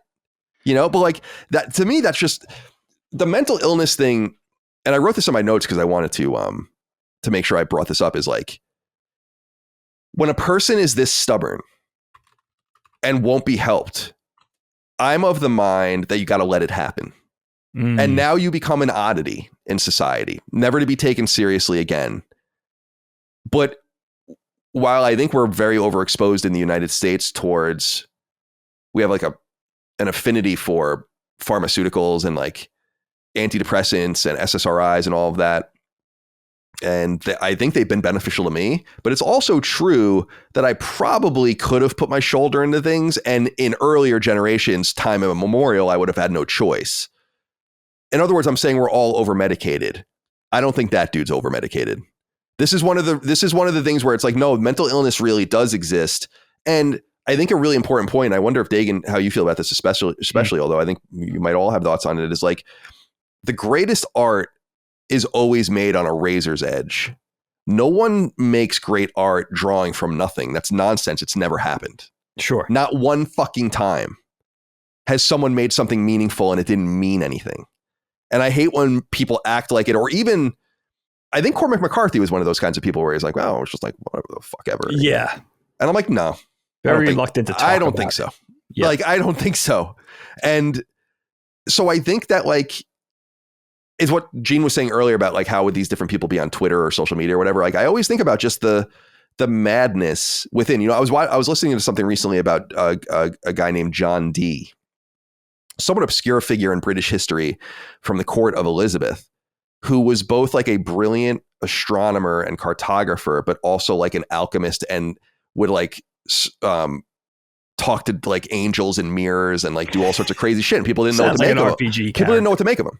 Right. You know, like, and I think that like greatness is always on that razor's edge, because like there's no denying that Kanye, you can't rob him of anything, really. You can try, but it would be kind of disingenuous. And it goes back into Michael Jackson. The accusations against him become more nebulous, I think, by the year. And like, I think we're never going to have satisfactory answers about what's real and what's not with him. Yeah. But you still can't take away from him like what he did. And this is a kind of a similar situation. It's just unfortunate, but I say let the meltdown continue, because like, he obviously, there are people around him that could help him, that could draw him in. I mean, the Kardashians are certainly a family that could help him if he was willing to be helped. But he's letting, you know, it's not a question of resources, I mean, this guy's a billionaire. No, exactly. That's what I'm saying. It's like, so you gotta just sit back and see how it plays. Like, let it play out. And, you know, we're a nation of freedom of speech and expression, and you can hang yourself with that rope. And he's done that. But and there's other shit with his wife, or like, I guess she wants a divorce now, but like, that's weird too. Although I've never read too deeply into it, because women can be exhibitionists and weirdos. Like, she might be into it too. I have no fucking idea, you know, That's true. but there's just too much strangeness. It reminds me a little bit of what's going on. I mean, it's much less serious, but like with Britney Spears, like who's clearly off the deep end, right? In some sense. That's true. But this is so much more dramatic and public, and he is so much more talented than Britney Spears. No offense. I think Britney Spears was really talented too. Sure. So I just, it's gone way too far now to be shades of Andy Kaufman. Don't you think? Like this guy is really troubled. I mean, what you talk about with being an artist, Kyle, there's eccentricity, right? But then there's the level of this where it's like the behavior seems like an intentional experiment to see if people could separate the art from the artist. I'll give you guys a very interesting perspective on this man. I may have known the least of anyone on the planet, especially of my age, of Kanye West, pre-Gene sending this topic. I don't want to say career, but I've made like a weird habit of knowing nothing about this man over the last 20-something years. I don't know why. It doesn't even make sense. Let me preface it by saying I've been listening to hip-hop since 86. That's been my main music. Like Cog, I love Cog referencing backpack hip-hop. But I've always stayed, my tastes have always gone a little bit below the mainstream to underground-ish or underground adjacent. But for some reason, but Kanye is like one of the most famous people that ever lived. Like he's in the ether. Even when you're ignoring him, he's out and about. Now, the music I've heard in passing, right? But really, he's been on my radar because of the hijinks, right? Because of the antics, because of the behavior, getting out of hand at the VMAs and interrupting Taylor. Oh yeah, that's like that's so crazy how that happened. That's why that for me it wasn't the music, but I always heard, especially as a hip hop fan, hearing the word genius thrown around a lot about this guy. But not only from like Gene saying the Lou Reeds of the world and Hollywood directors and his association with really weird people like Alejandro Jodorowsky and all these weird like associations, and never mind the fact that this man is like Kanye is like a true film nerd, anime nerd. He's got the art nerd, video game nerd thing going on. Very influential. He got into music because he wanted to make video game music. Actually, insane. Like the influential, and it's like the whole skinny jeans thing personified. Like, he changed the whole flavor of hip hop music. So for me, it was like when Gene sent the topic, I was like, all right, where do I start? Because this is a deep dive. And let me start with the music. So I spent the last 2 days just rocking the playlist. And I'm here to tell you, because I hear the word genius thrown around by a lot of people, especially people that I love, guys you already mentioned, right? Talib Kweli, Mos Def, Common. I've heard MF Doom, my favorite of all time. Hey, there you go. That's taste right there. Oh my God. Right? Rest in peace to MF Doom. Right before he died. Famous collaborator. Has collaborated with everybody, right? Like Doom, who would you love to collaborate with given your druthers that you haven't yet? And he was like straight up Kanye. And I was like, that's meaningful to me, but still never really, even hearing it from the horse's mouth, I never really kind of veered in that direction. So I said, let me get the playlist. I'm going to tell you right now. Yeah, 100%. Not that not that I have to vet Kanye for everybody, but this man is a fucking absolute genius. That song, Last Call, is one of the fucking greatest hip hop songs I've ever heard. I heard it for the first time like 36 hours ago. I'm sold. Like it's in my top 10. Yeah, it's beautiful. That song is sick. Now he's got bars. Yes, he's provocative. Yes, he's associated with some of the most famous people, starting with Jay-Z on up, right? But this man just has an uncanny ear for music and what's appealing. And he's talented at identifying what's going to hit. And he's just got tunes. You know what I'm saying? Like the Beatles level. Like the man's just got an insane amount of talent. So genius is not an high. I could now sort of identify that the word genius is not hyperbolic. My Twisted Dark Fantasy, which he recorded in Hawaii, by the way, and he recorded that entire album. Everybody in the studio had to wear suits. Like it was that like suits in Hawaii, which is crazy. Like you do not wear suits in Hawaii. But and actually, I saw Kanye when he was recording one time. We were both eating at fucking California Pizza Kitchen, if you can believe that. But I was like, holy shit, that's Kanye West right there. Kanye, keep me I just froze. I was like, I can't do anything. There's only 2 people that I would be nervous. So there's only 3 people that I'll be nervous around being interviewing. I've already interviewed one of them is Hideo Kojima. I was super nervous about him.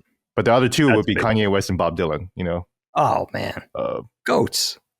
But yeah, Absolute when I saw goat. Kanye, I was like, I'm not touching him. And then the album came out, and then so the Dark Fantasy is considered by many to be possibly the greatest album of all time, like up there with Sgt. Pepper's. It makes you wish that the public persona and the behavior didn't exist because you just want to enjoy it. Do you guys have that friend? Everybody has that one friend. I could think of mine right now. I'm not going to say his name, but it's just like the contrarian that just has to go against the grain about everything. Yeah. They have to have the disagree. They have to have the opposite opinion. Kanye is like the very, very, very public version of that. He just seems like a lightning rod. He's a provocateur. I get it. Very much the artist, but to an unsettling degree where it's clearly crossing over into this man is obviously psychologically troubled. I mean, the guy is troubled. Here's the thing I worry about with somebody like Kanye. You think of something, God forbid, think of like atrocities like school shootings and stuff. Is this going to be the very first? I'm afraid this guy could hurt somebody. I'm afraid that's how sick this man. He has access to the entire planet. Mm-hmm. You know what I mean? Like he has carte blanche on planet Earth. And that worries me because it's like this guy, there's self-destructive, then there's just destructive. It doesn't seem like he'll fly off at the mouth. He'll fly off at the keyboard. He doesn't care who he's offending. I don't even know if he even thinks that way.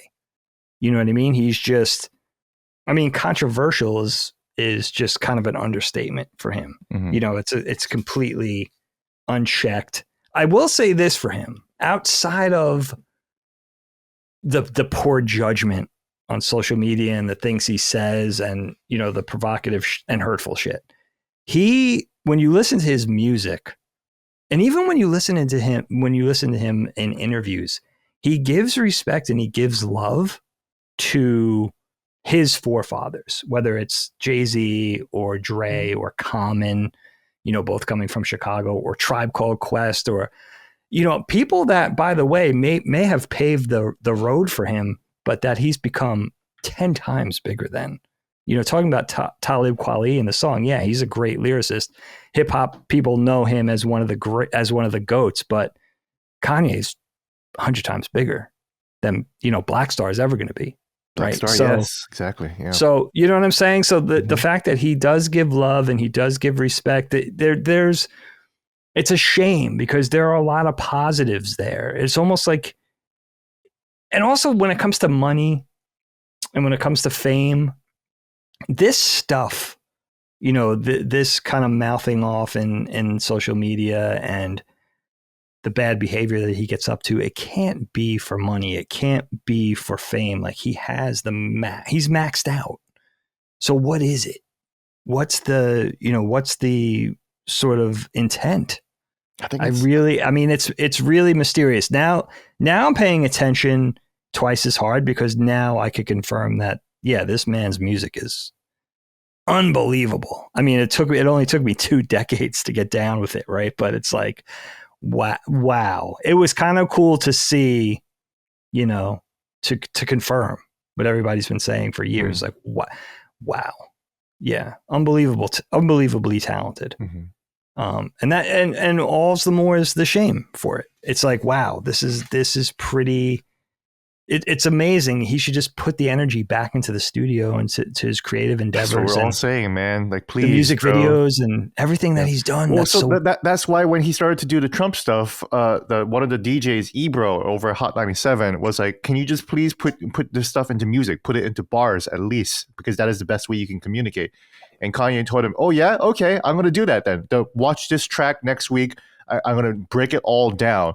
And it was the song "Lift Yourself," where the lyrics were "poopity scoop, poopity scoopity stoop stoopity scoop. If you guys remember that song. Yes, I do remember that. And then so the entire hip hop community was locked in. They're like, "Oh my god, this is it. This is the new Kanye music." And it started with a fucking soul sample. So then people, when you listen to like the first like at least 30 seconds, you're like, "Oh, the old Kanye is back. He's doing it. This really was all a genius troll." And then like there are 30 seconds left in the song. And then he starts speaking for the first time, and everyone's like, "What the fuck? There's only 30 seconds left of the song." And then he goes off a poopity scoop, and you're just like, "Oh my god, this man is trying to kill us." Genius. Did Genius. he like He's a just genius. exhaust? He's a genius troll for sure. you Yeah, know? he. Well, I mean, the is Super it a Bowl troll? ad, like the last Super Bowl, he put up a minute ad where he was at the dentist getting new teeth, and he was like, "I wasted all my money on getting these teeth. So go to Yeezy.com to buy my swastika sweaters." Wow. Did he exhaust it? Is it the first musician to exhaust his genius? Is he done? Like, is he just tapped out? Is that an example? Like when a famous painter has nothing left, and then they just scribble like a little kid's drawing. You know what I mean? Is it could it be exhausted? I don't know. I think part of it is like crashing out, like, you know, what would happen if everyone thought you were the most important person in the world, and then that started to not happen anymore. You know, now people are looking at Kendrick Lamar as like the greatest rapper, obviously right now, and then he tried to insert himself into the beef, and you know, and nobody gave a shit about what Kanye had to say. You know, like, bro, Kendrick will wash you. Like, he was like, stop. Of course, yeah. Lyrically, like it's not even like even Drake, I would say, is better than Kanye in terms of like, at least in terms of flow, right? And that's style. when I started to see his jealousy. Not lyricism. Kanye is a better lyricist than Drake. Drake is not that great of a lyricist either. Is that the big three? When people talk about the big three, is that the big three? Drake, no, the big Kendrick? three. Well, the big three in reference when Kendrick was saying was Kendrick Lamar, Drake, and J. Cole. J. Cole, yeah. J. Cole is not so much of a conscious rapper, but he sounds like one. But when you actually listen to his lyrics, he doesn't actually say anything, you know? Yeah, I don't know J. Cole. But the words he's using are good. He can rap really, really good. He's one of the best rappers. It's just that, like, in terms of conscious hip hop, he's one of the most superficial ones out there. Okay. Kendrick is not that deep, to be quite honest, but he's deeper. He's like deepest in the mainstream, right? Yeah. And then Drake is not deep at all. He's Walmart music, you know. Yeah. Target music. That's what most of I love. Target music, Walmart music. Yeah. I do want to say hop off real quick on what you said earlier about, you know, the controversies for conscious sake or being a contrarian, right? Yeah.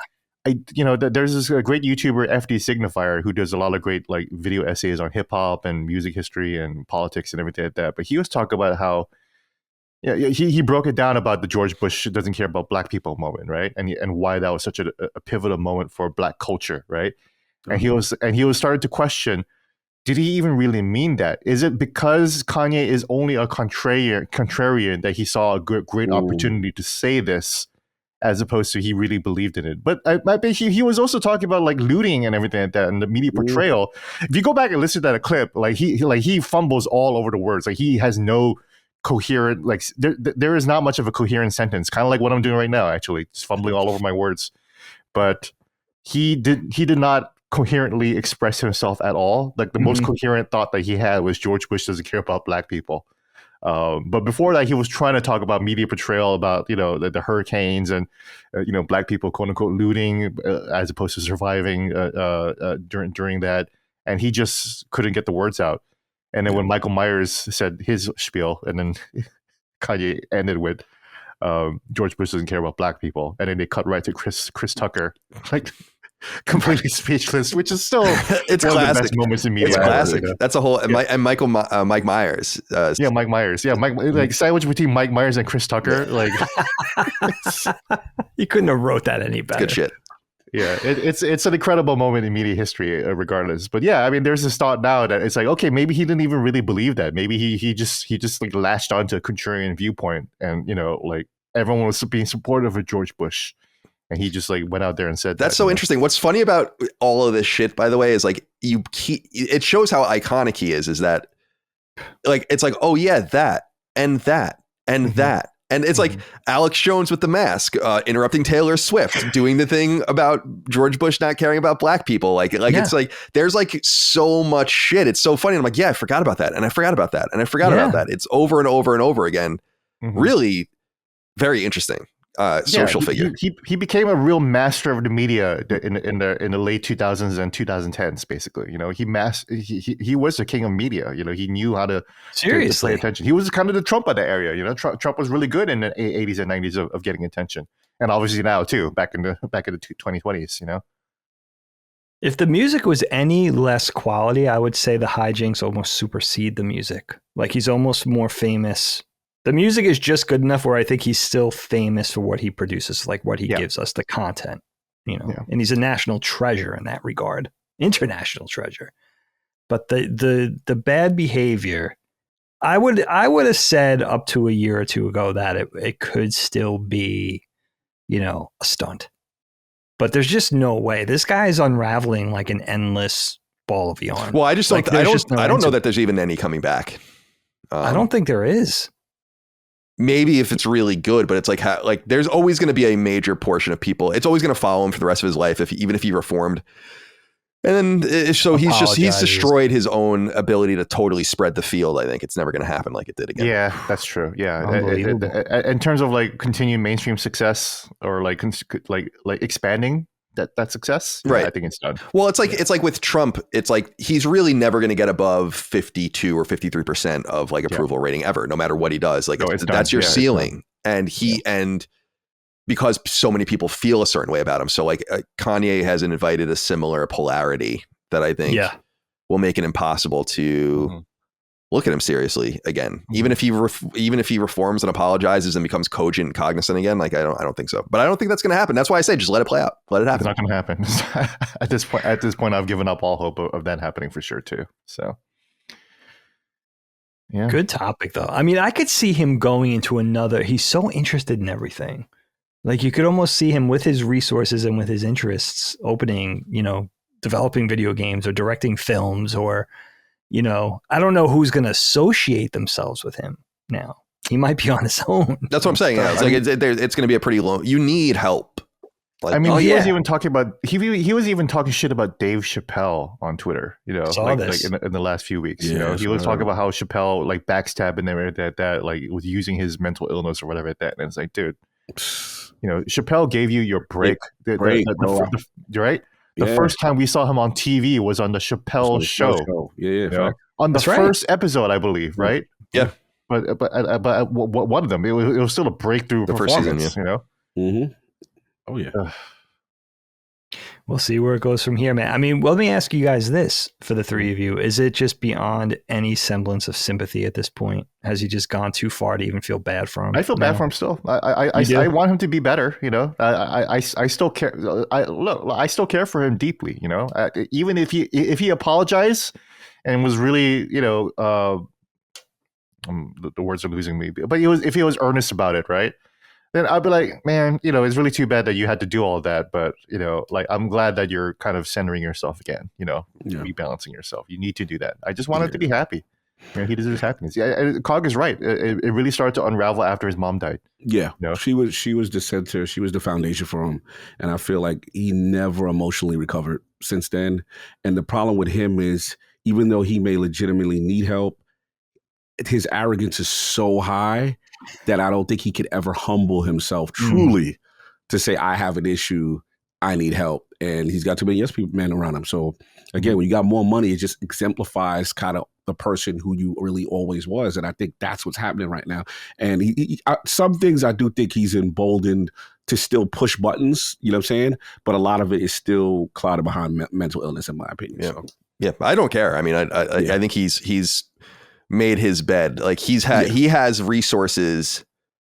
Imagine the madness of dealing with someone who has no insurance, no money, no recourse, no family, no anything, like, and they find their way out, and this dude can't find his way out. No, he can get fucked as far as I'm concerned. Yeah. And I don't mean that on a personal level. I mean that on like a totality, professional, everything level. Like, get fucked. Yeah, like the way you comport yourself is an insult to your money. It's an insult to your talent. It's an insult to everything. And like, no one's bigger than everyone. Like you could have been how many people have probably tried, so no, you get what you get. Sorry. Yeah. It's sad, but yeah. And at the end of the day, he has enormous amounts of money. So it's not like self-made billionaire. He could, I guess, blow it. But I mean, yeah, that's what I'm saying. Like, it's not like he has trivial, and I'm not saying tens of millions or hundreds of millions of dollars is trivial. It's a lot of money, but it's way more than that. So he would really have to destroy something to be on the streets or whatever. So he'll be fine.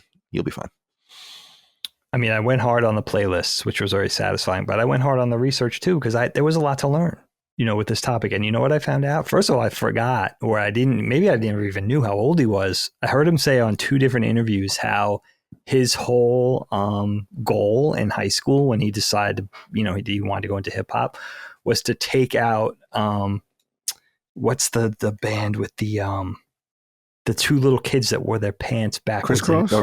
That his whole goal was to take out Crisscross. And I was like, that is the best. I forgot how old he was. Crisscross and make a jump. It's funny because I recently watched a Michael Jackson video, Jam, the one that he did with Michael Jordan. Yeah. Because it was a Super Bowl, right? And then it was a Super Bowl hype, and people were talking about the Michael Jackson performance, and he played Jam at the Super Bowl. And I was like, man, I used to love that song. That song was on repeat all the time when I was a kid. So I watched a video because I wanted to see Michael Jackson and Michael Jordan. That was an iconic video to have Michael Jackson and Michael Jordan in one video. Yes. And then Michael Jackson was trying to teach Michael Jordan how to dance, and Jordan was trying to teach Jackson how to play. But then I completely forgot that fucking Crisscross is in that video. I was like, oh shit, I totally forgot that they're in there. Tell you how big they were. I forgot all about them until you brought that. Heavy the 2 D. MJ. Yeah. Oh, good shit. Gene, you satisfied? Yeah, I guess so. Yeah. I mean, with Kanye, I'll never be satisfied. It was long overdue for me, man, to hear that catalog. So yeah. Well, I'm glad that you got to listen to it. So good, dude. It's really good music, and it's important music. But I can still listen to it now too, no problem. I'm not like, oh my god, I can't believe he's a Nazi right now. You could still enjoy it. I can still enjoy it for what it was, and I can still take what made him special to me, and he's already made an impact on my life. Like, it's done, So he doesn't need to contribute anything more to my life other than more good music, Yeah, and I hope he does that. Yeah, we'll see, man. It's definitely it's definitely interesting to see how this is going to play out, because I have a feeling it's not the end. I wonder if Kanye and Trump will meet up again during this administration. You would think so, right? Because you think Trump will just distance himself like everybody else at this point. Yeah. Yeah, that makes sense. Yeah, like I wonder if Trump would, if that's even a bridge too far for Trump. I don't know. And it sucks because there's a lot of things to be critical about, like Israel or Netanyahu, right? But Kanye doesn't have the intelligence or the coherence to kind of express that or like make a difference between Jews. One of my favorite clips is when he was explaining about how the doctors and the media and his lawyers and everything were all conspiring, and he was like, I don't want to say like what kind of people or what race the doctor was, and he pauses. It was a Jewish doctor. He just couldn't help himself. Wow, bro.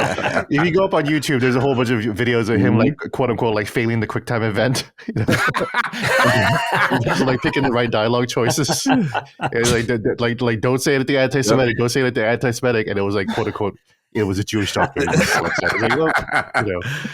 Everyone disliked that.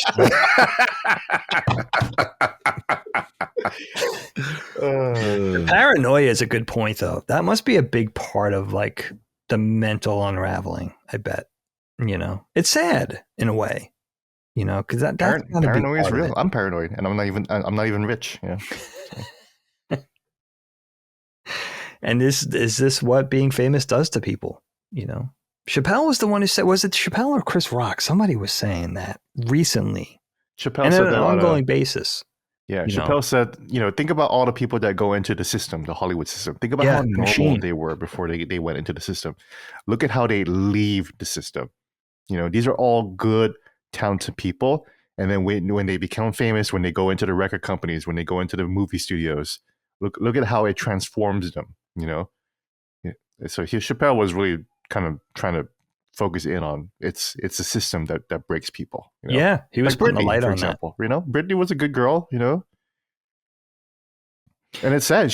We're the same age, me and Britney and Beyonce. We're all 43, 44, Oh, and it's wow. sad to see Britney like this. It's sad. It's Britney, bitch.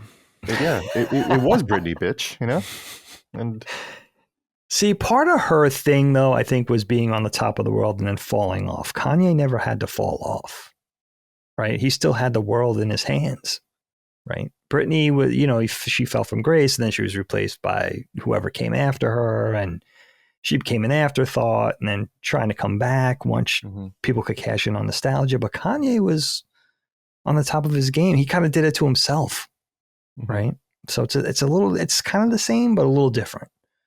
I mean, Britney was great, and she was a great pop queen, but she didn't really contribute that much other than just being a great diva. One of the iconic ones. But Kanye changed music. Yeah, there's a difference. Yeah, and women age out. It's just the way it is. It sucks. Yeah. They get too old. Yeah. But Beyonce just won a country album Grammy. So that is true. If Kanye went country, maybe we'd have a different story. It's not too late. Yeah, it's not too late, my friend. Cog, I'm going to go to you with this topic. A little tonal change, but I like that. I like the flavor. That's what Constellation does for us. We'll put you in the middle here with this topic. I think it's a good one. Yeah, sorry to continue to bring the mood down. Look, as Buddy, the Rum of the Dukes know, and I missed the show. I rarely miss a Duke these days, but rest in peace to Lord Sovereign, his dad, and Kaibatsu, his dad, and it hit me because I've known Sov since the third grade. We've been in every class together since the third grade. That's influenced him. So you knew his dad too, right? Yeah. There's so many stories. Man. I'm sorry. It really hit home because it's funny. Early Cog influenced Sov to be a Sega kid. I'm definitely responsible for this man because I remember when he was doing his grades were good, and his dad was like, "Okay, I'm going to get you a console." And I'm like, he's like, "Cog, what should I get? The NES or the Sega Master System?" And I'm like, Master System. And we were the only two kids in the Bronx. Idiots with the Master System because of the arcades, right? And just to see his dad be a part of his life, and then obviously, him growing up in the projects. And, it was one of those things that parents were very cognizant of who their children were hanging out with. And, for us, we had the gaming as that bond. So if he was over my house and they didn't know where he was at, his family would call my family's house. "Hey, so I'm there, this, that, that." "Oh, yeah, they're just playing the games. They're fine. They're still here. Like, we always send them home. Don't worry about it," that kind of thing. And vice versa. So I had the connection there with him. And then obviously, people don't realize Saul was super talented. He could have been a professional baseball player. You don't realize, like, Saul I remember was like you telling me about this. Oh, he was, and again, because of his dad, he had this little league team. It was called Yacados. It was kind of like Puerto Ricans in the hood, and he would do the little league and get them into the gloves and stuff, and they would play, and it was like a system. They had a program. It was crazy, and it was just so extensive. All the things he did for kids in the inner city, trying to get them to play baseball and do stuff and set them up on a professional level. And then I do remember also, as we got older, then I think we did split after Saul we was in every class since the third grade all the way to junior high. And then high, he went to boarding school. But then when he came back, Saul's dad had like this little nightclub. We used to call it Club Babalu. Remember the Ricky Ricardo J? We used to call it the Babalu. We used to go there, a bunch of old Spanish gangsters playing dominoes, and you got the TVs, you got the drinks. It was like a speakeasy. It reminded me of the Butler joint. Remember the Butler? Yeah. Ben Smith? Yeah, it was like that kind of vibe, but you could watch the fights there. His dad was awesome, man. So, it really hit me because I'm like, man, we're at that age where, we could start losing our parents. And I'm just like, man, like how would I deal with that, right? How would I process that? And, I went to the service because I wanted to be there for my brother and Kaibatsu's younger brother as well. And it was tough. It was tough. And I think what I learned is, one, the strength, because in my family, we don't do, we do primarily more cremations, honestly, as opposed to open casket. So it's been a while since I've done open casket, and to see the strength Sov had stand in front of people, to be the representative of the family, to have all that responsibility of managing, organizing, and being there for his mom and stuff like that. And being able to speak so eloquently and keep it together for the most part, right? In front of, a ton of people. And my whole role was like, okay, I'm gonna be in the moment. My bro is doing his thing. But when he comes back, my role was like, okay, I want to celebrate life. Let's talk about the times when your father did this. Or remember the time your father got me, I had my working papers for the first time. At 13, I couldn't get a job. There was no summer youth, but your father got me a little part-time job at his clothing company that I used to botch and mess up in this factory. But, just funny things just to keep the spirit of celebrating life. So that's kind of like what my role is, kind of like at a funeral. You know what I'm saying? I'm trying at my best to say, okay, I know this is the worst moment for everyone right now. Yeah. No one really wants to be here. No one wants to do this, but let's celebrate life.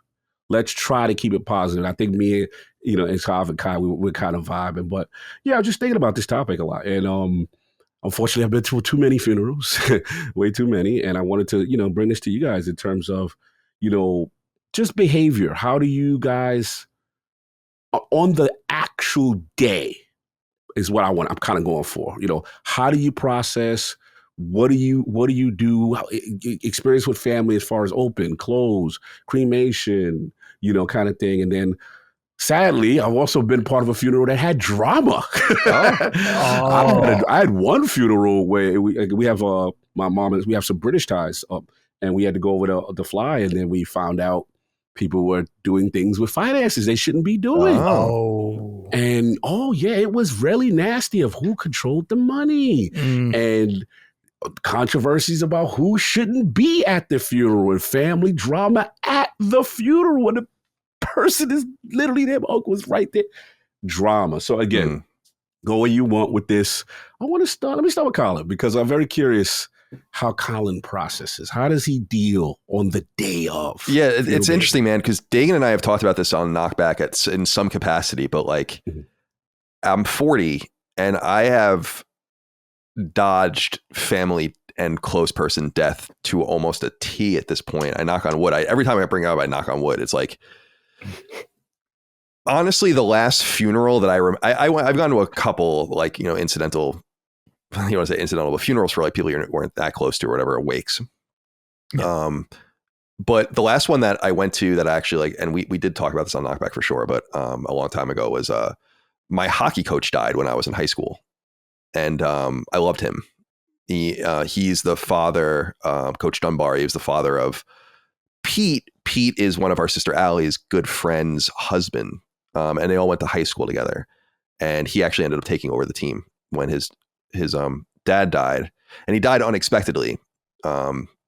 And we all went in our suits, and then we had all of our jerseys on when we went to the funeral. And I cried, I remember, and was really bummed about, like emotionally bummed about it. And then I look back and I'm like, that was probably the last time that really had happened, which is strange. So I'm not a great person to answer for this. And actually, ironically, and I'll save it, is like the next topic we're going to do kind of wraps into this in some sense.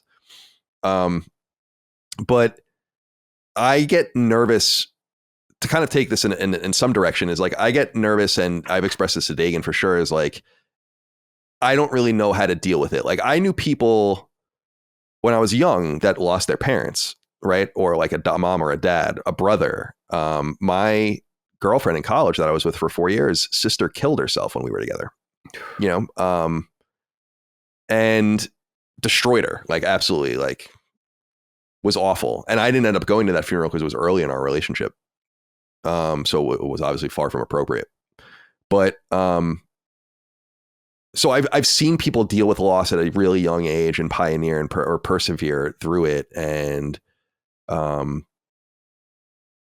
it's crazy that I'm 40 and I'm still going to have to deal with all of it now up front eventually. And I've said it before, like, it's really dark, but it's like, man, I hope this goes on so long that like, I'm the one who dies, like, so like that, like, I remember our mom used to say that it was like so selfish of me to say that, where it's like, our parents should never see their kids die and stuff like that. And I'm like, no, it'd be great if like everyone just lived a really long life and, I didn't have to deal with it. But eventually I I will. So I don't have a lot of experience with this, and it's incredibly fortunate and lucky, but it's sad in the sense that just mathematically, like the actuary tables, like actuarially, this is all going to be truncated into a short time span, and it's going to be rough. And there are certain people that I do worry about. Like our parents are 74.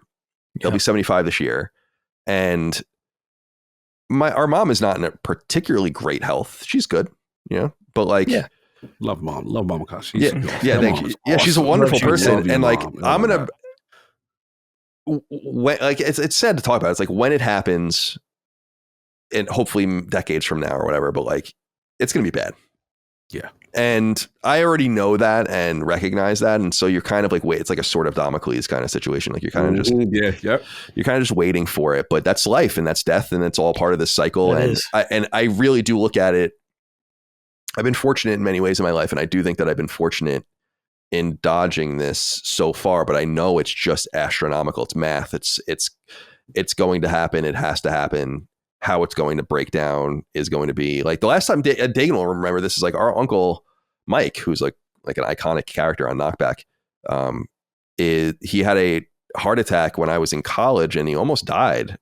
And I remember seeing him in the hospital and crying hysterically. Like when I saw him, like, and I couldn't believe it. And that was the last time that I remember even thinking like, oh, we dodged a little bit of a bullet here. So that's my answer. It's not very exciting, but ask me, in 10 years. No, we share the same thing with mom. Fair enough. No, we share the same thing with mom, and obviously I'm the same as you, Carl. I dread it. I don't know how I can process handling. And to her credit, she's very good about planning and wills and talking about it and I'm the one that is like trying to run from the hills to dodge the conversation, even though I know it has to get done. And I'm like, okay, let's do it. We do have to, plan this stuff out. And yeah, I get what you say. I don't know how I would. That's why I really admired Soft Strength. I want to go to you since we're keeping it with the Moriartys. I want to go to you, Dag. How do you process? How many have you been to? Open casket, closed casket, cremation, behavior, what your kind of role. I get this. Oh, let me not put words in your mouth. I got ideas of what I think how you handle, but I don't want to put words in your mouth. I want you to answer yourself. Yeah, man. I mean, this is a great topic because it's not one I'm that introspective about. I'm more like you, Cog. I don't even want to deal with it. You know what I mean? I don't want to think about it. Even putting our own will together, Helene and I, for the kids, it's like, you know what I mean? I just don't want to go there, Yeah. I mean, first of all, shout out Sav's Pop. That's hard, man. And my heart goes out. And I know how it is, Cog, when a best friend loses their parents, you lose your parents too. Yes. And because I went through this very recently with my best friend, who PJ. Shout out to PJ. He lost his mom and dad within about 5 years of each other. So his mom passed away. It must be nearly 10 years now, first.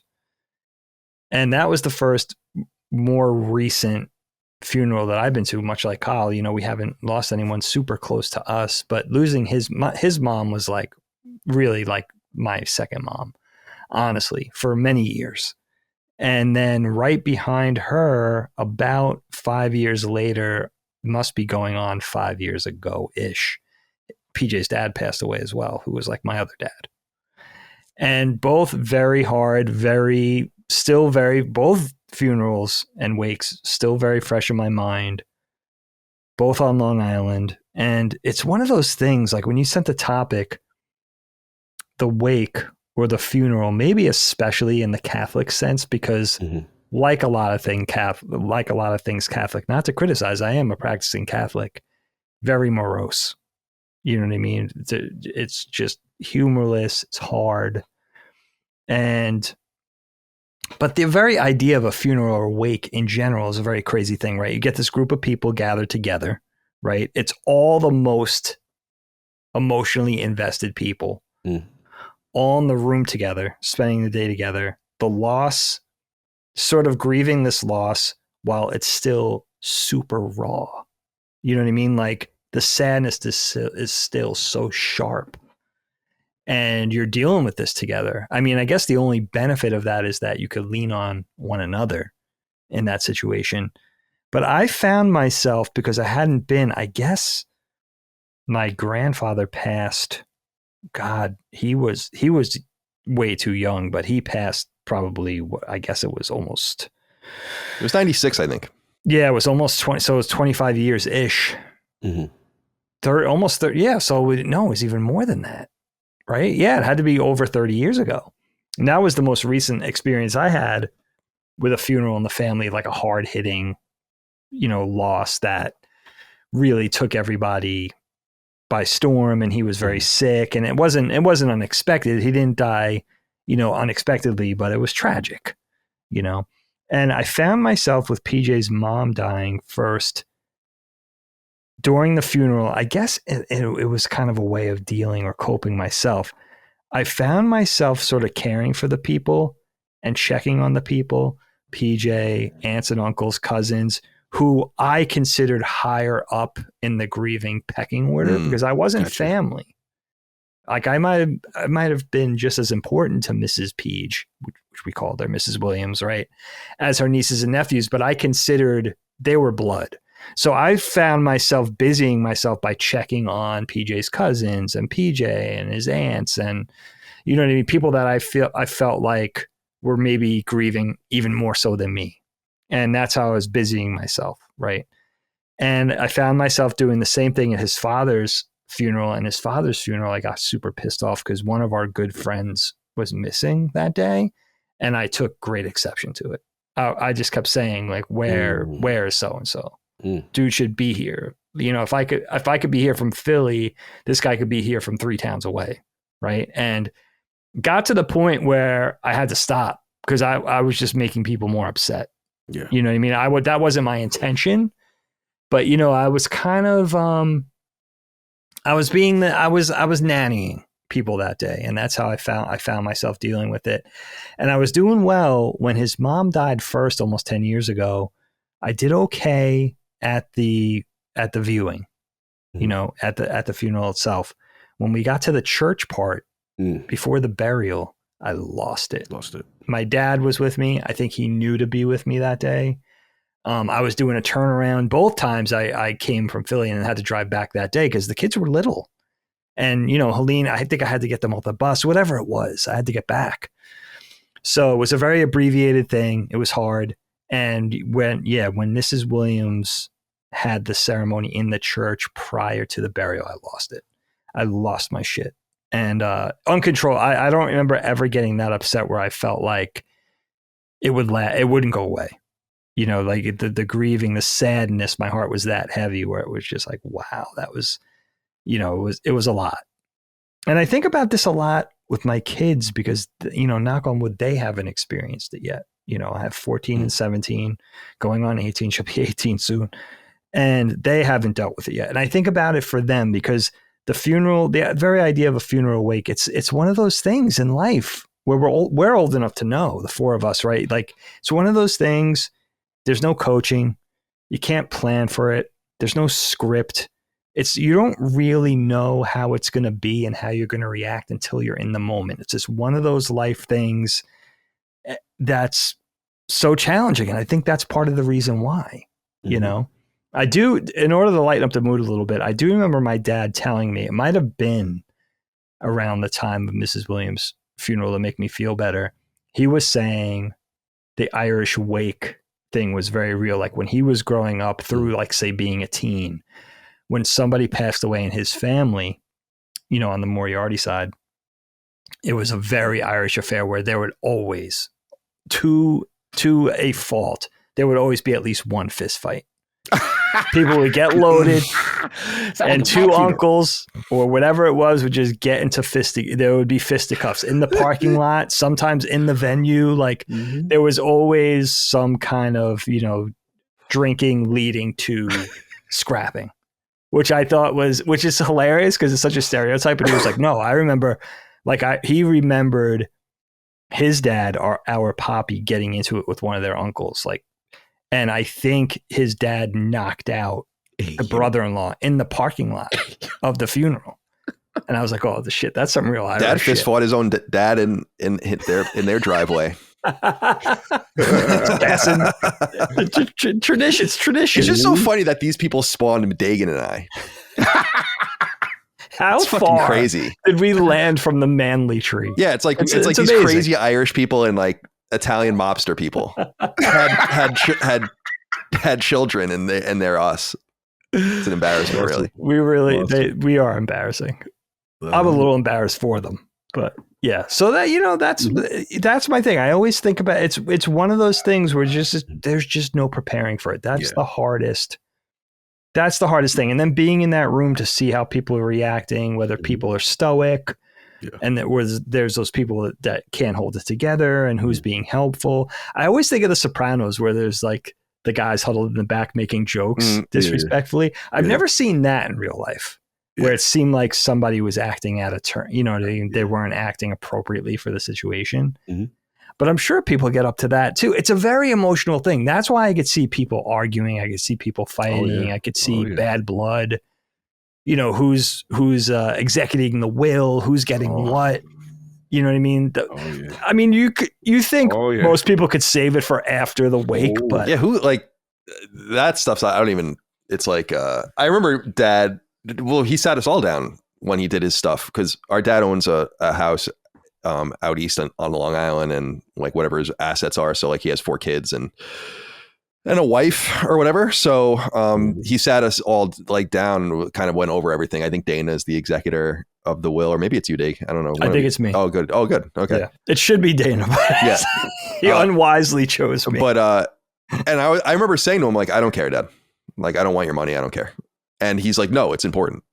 Like, he's like, I don't want you fighting with each other or something like that. And I'm like, we're not going to fight. Like, I don't know, man. Maybe things change, but I'm like, I'm not fighting with anyone over dad shit. So like, if people want to like rob me of what is mine or whatever, it's like, take it, because I'm not going to fucking fight with you about it. Yeah, I told Dad I'd take your part. He doesn't care. That part is real. I've been a part of a funeral with that, and the body's like still warm, for Christ's sake. Yeah, that breaks my heart. It's so heartbreaking, and you know, my uncle on that side, on my mom's side, it was bad, because you know, he had an ex-wife, and then he had, you know, someone he was with, and then it was kind of like that side of the family was like, why is she here?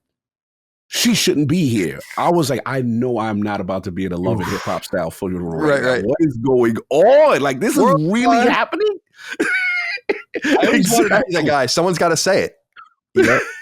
Someone has to say it during the video. So absolutely. Go ahead. To your point, Dagan, as far as lightening the mood, one of the biggest helps for me, my first funeral ever was my dad, his brother. So his brother had passed, you know, fairly young. I forgot what happened. It was very sudden. And I remember my cousins on that side. And that was the first time he knew I was uncomfortable. It was my first funeral ever. And it was open casket. And, you know, everyone's going past, you know, making their rounds to the body. It's hard. And I was terrified of this. And he was like, don't worry. He ain't gonna jump out and grab you. And he made me laugh. And it kind of like, but the news, he's like, what if he just jumped out? I was like, don't do that. But it was enough to kind of calm my nerves, because you could tell, you know, 9-year-old God, I was not able to process this. That's hard.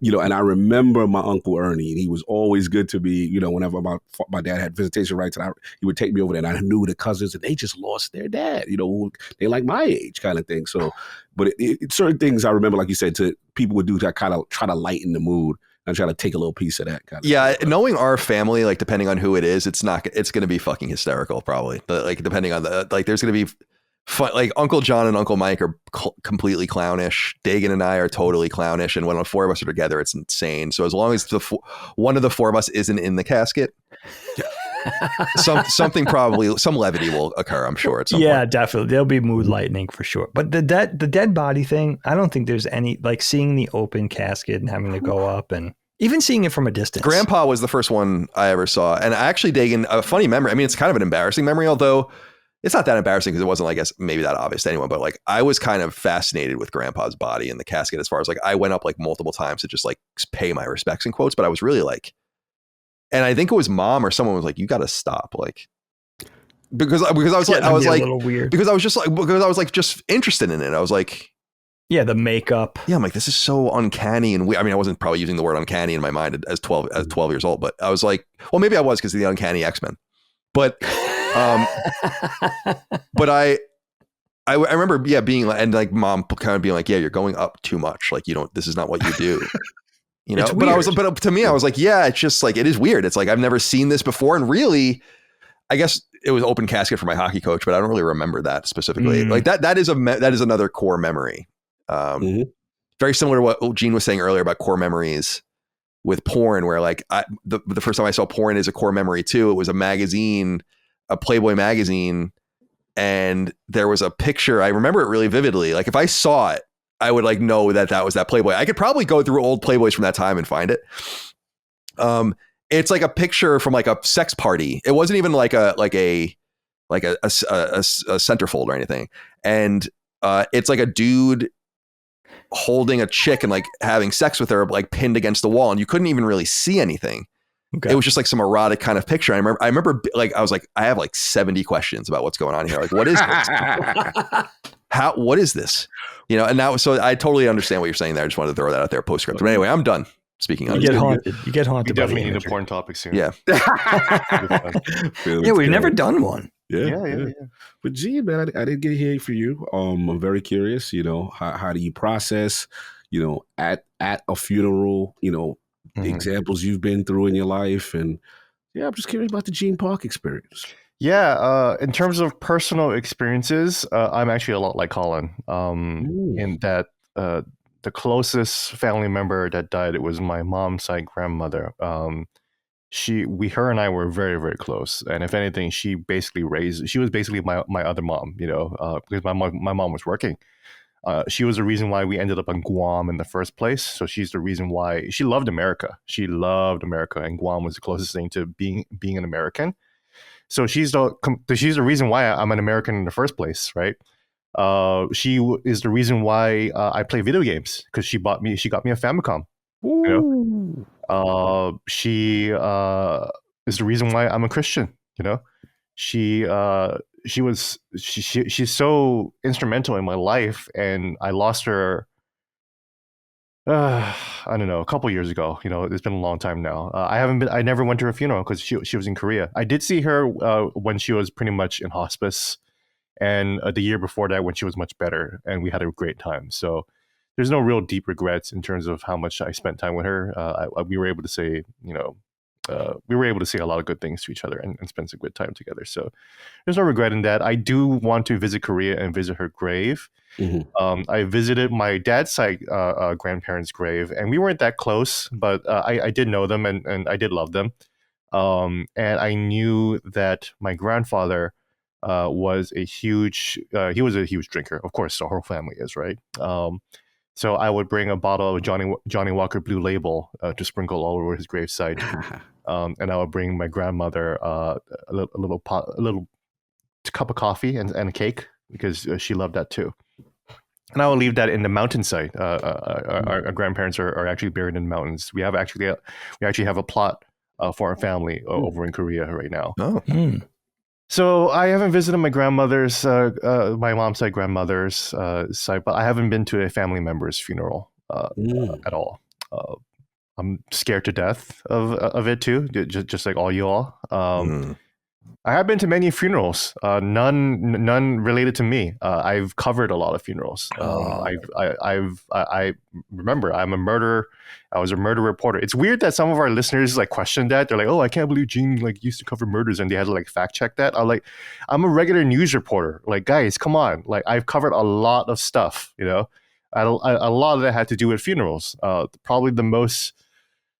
I actually was at a funeral for someone. I don't know who it was, but I was in second grade and I had to go to a funeral. I have no idea who that person was. I think it was like one of my friend's grandmother or something, and it was open casket, and that was like crazy to me, as a kid. But since then, I've seen like hundreds of dead bodies in this one. One funeral I attended was probably the craziest murder I ever covered, where it was a triple homicide.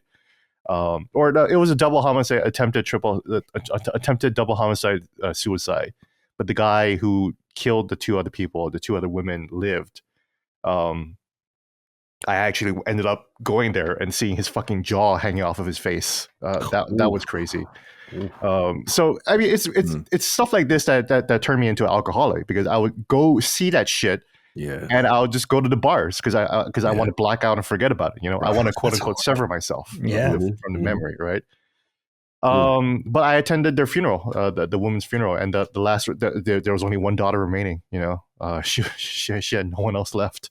Damn. And to see her cry and wail in complete utter despair was so sad and terrifying.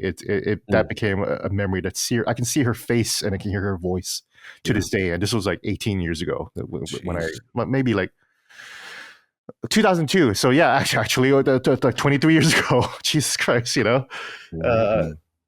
And I think the last funeral I attended. So like I'm always there professionally, you know. Right. I'm always like there to interview people. I'm always there to capture the color and everything. The last funeral I actually attended for myself was a homeless man here in DC. His name was Stanley Eubanks, and he was a homeless fella, a black fella that was nearby my apartment in Southwest, and he was always by the McDonald's by the metro stop. So I saw him every single day, every work day, every day, period. Right. He knew I smoked, and you know, I always wanted to get like something from McDonald's, and I always got him a milkshake, and I always lent him my cigarettes, and we'd always like sit on the bench, and we just talk about stuff, talk about life, you know, talk about philosophy, you know, talk about what's going on in his life, what's going on in my life, and we did that for like a good 2 years. Wow. 2-3 years, and then he died. I was like, I started to not see him anymore, and then I started to ask around the neighborhood, and I found out that he just passed away. Actually, WUSA Channel 9, the local news station, actually covered his death, and I was interviewed for that story too. Wow! Because they saw me by the bench mourning and praying, during the nighttime, you know. So I went to his funeral, real small funeral. There was only like maybe less than 10 people there, including his daughter, someone I had heard so much about. So it was a real treasure for me to get to meet her and to commiserate with her. I'm already like starting to cry right now because like it was such a meaningful moment for me. It's awesome, man. But I still think about him all the time. I miss him every day. You know, my best friend's dad died, and I didn't go to his funeral either, because they're all the way in California. I was here, and he died while I was here in DC. That was real sad for me because he was like a father to me, you know. My God, when I was in California and out of work after I finished college, I couldn't find a job, so I was not homeless. I stayed at my friend's garage, so I did have a place to stay, but I was basically staying in the garage. There was a mattress on the floor, and I had a Dreamcast, so I was good to go. You know, Nice. there was nothing to worry about. I had a guitar, a Dreamcast, and a mattress, and a cigarette roller. So my friend's dad would always come in. He'd wake me up, like he'd open the garage door, and I was like, Jesus, you know. And he'd be like, "What's up, boy? You want to smoke?" I was like, "Sure." Yeah, because he smoked weed too. So we would always like sit next to each other at the dinner table, and we'd just like be rolling joints together and rolling cigarettes too. Because God, those cigarettes tasted so much better than, you know. Yeah, they do. Store-bought ones, of course, right? They so fresh, you know. Fuck, am I smoking, you know? But he died because of lung cancer. Well, did he? Wow. I mean, you know, and I had cancer too. You live by the sword, you die by the sword.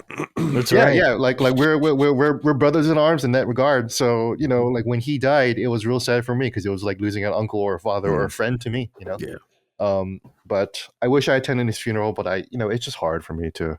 It's tough. It's hard to attend a funeral, you know. I feel like I've been able to kind of decouple myself because I've attended so many funerals of strangers, complete strangers, of people I don't care about, but I'm covering them for the story, you know.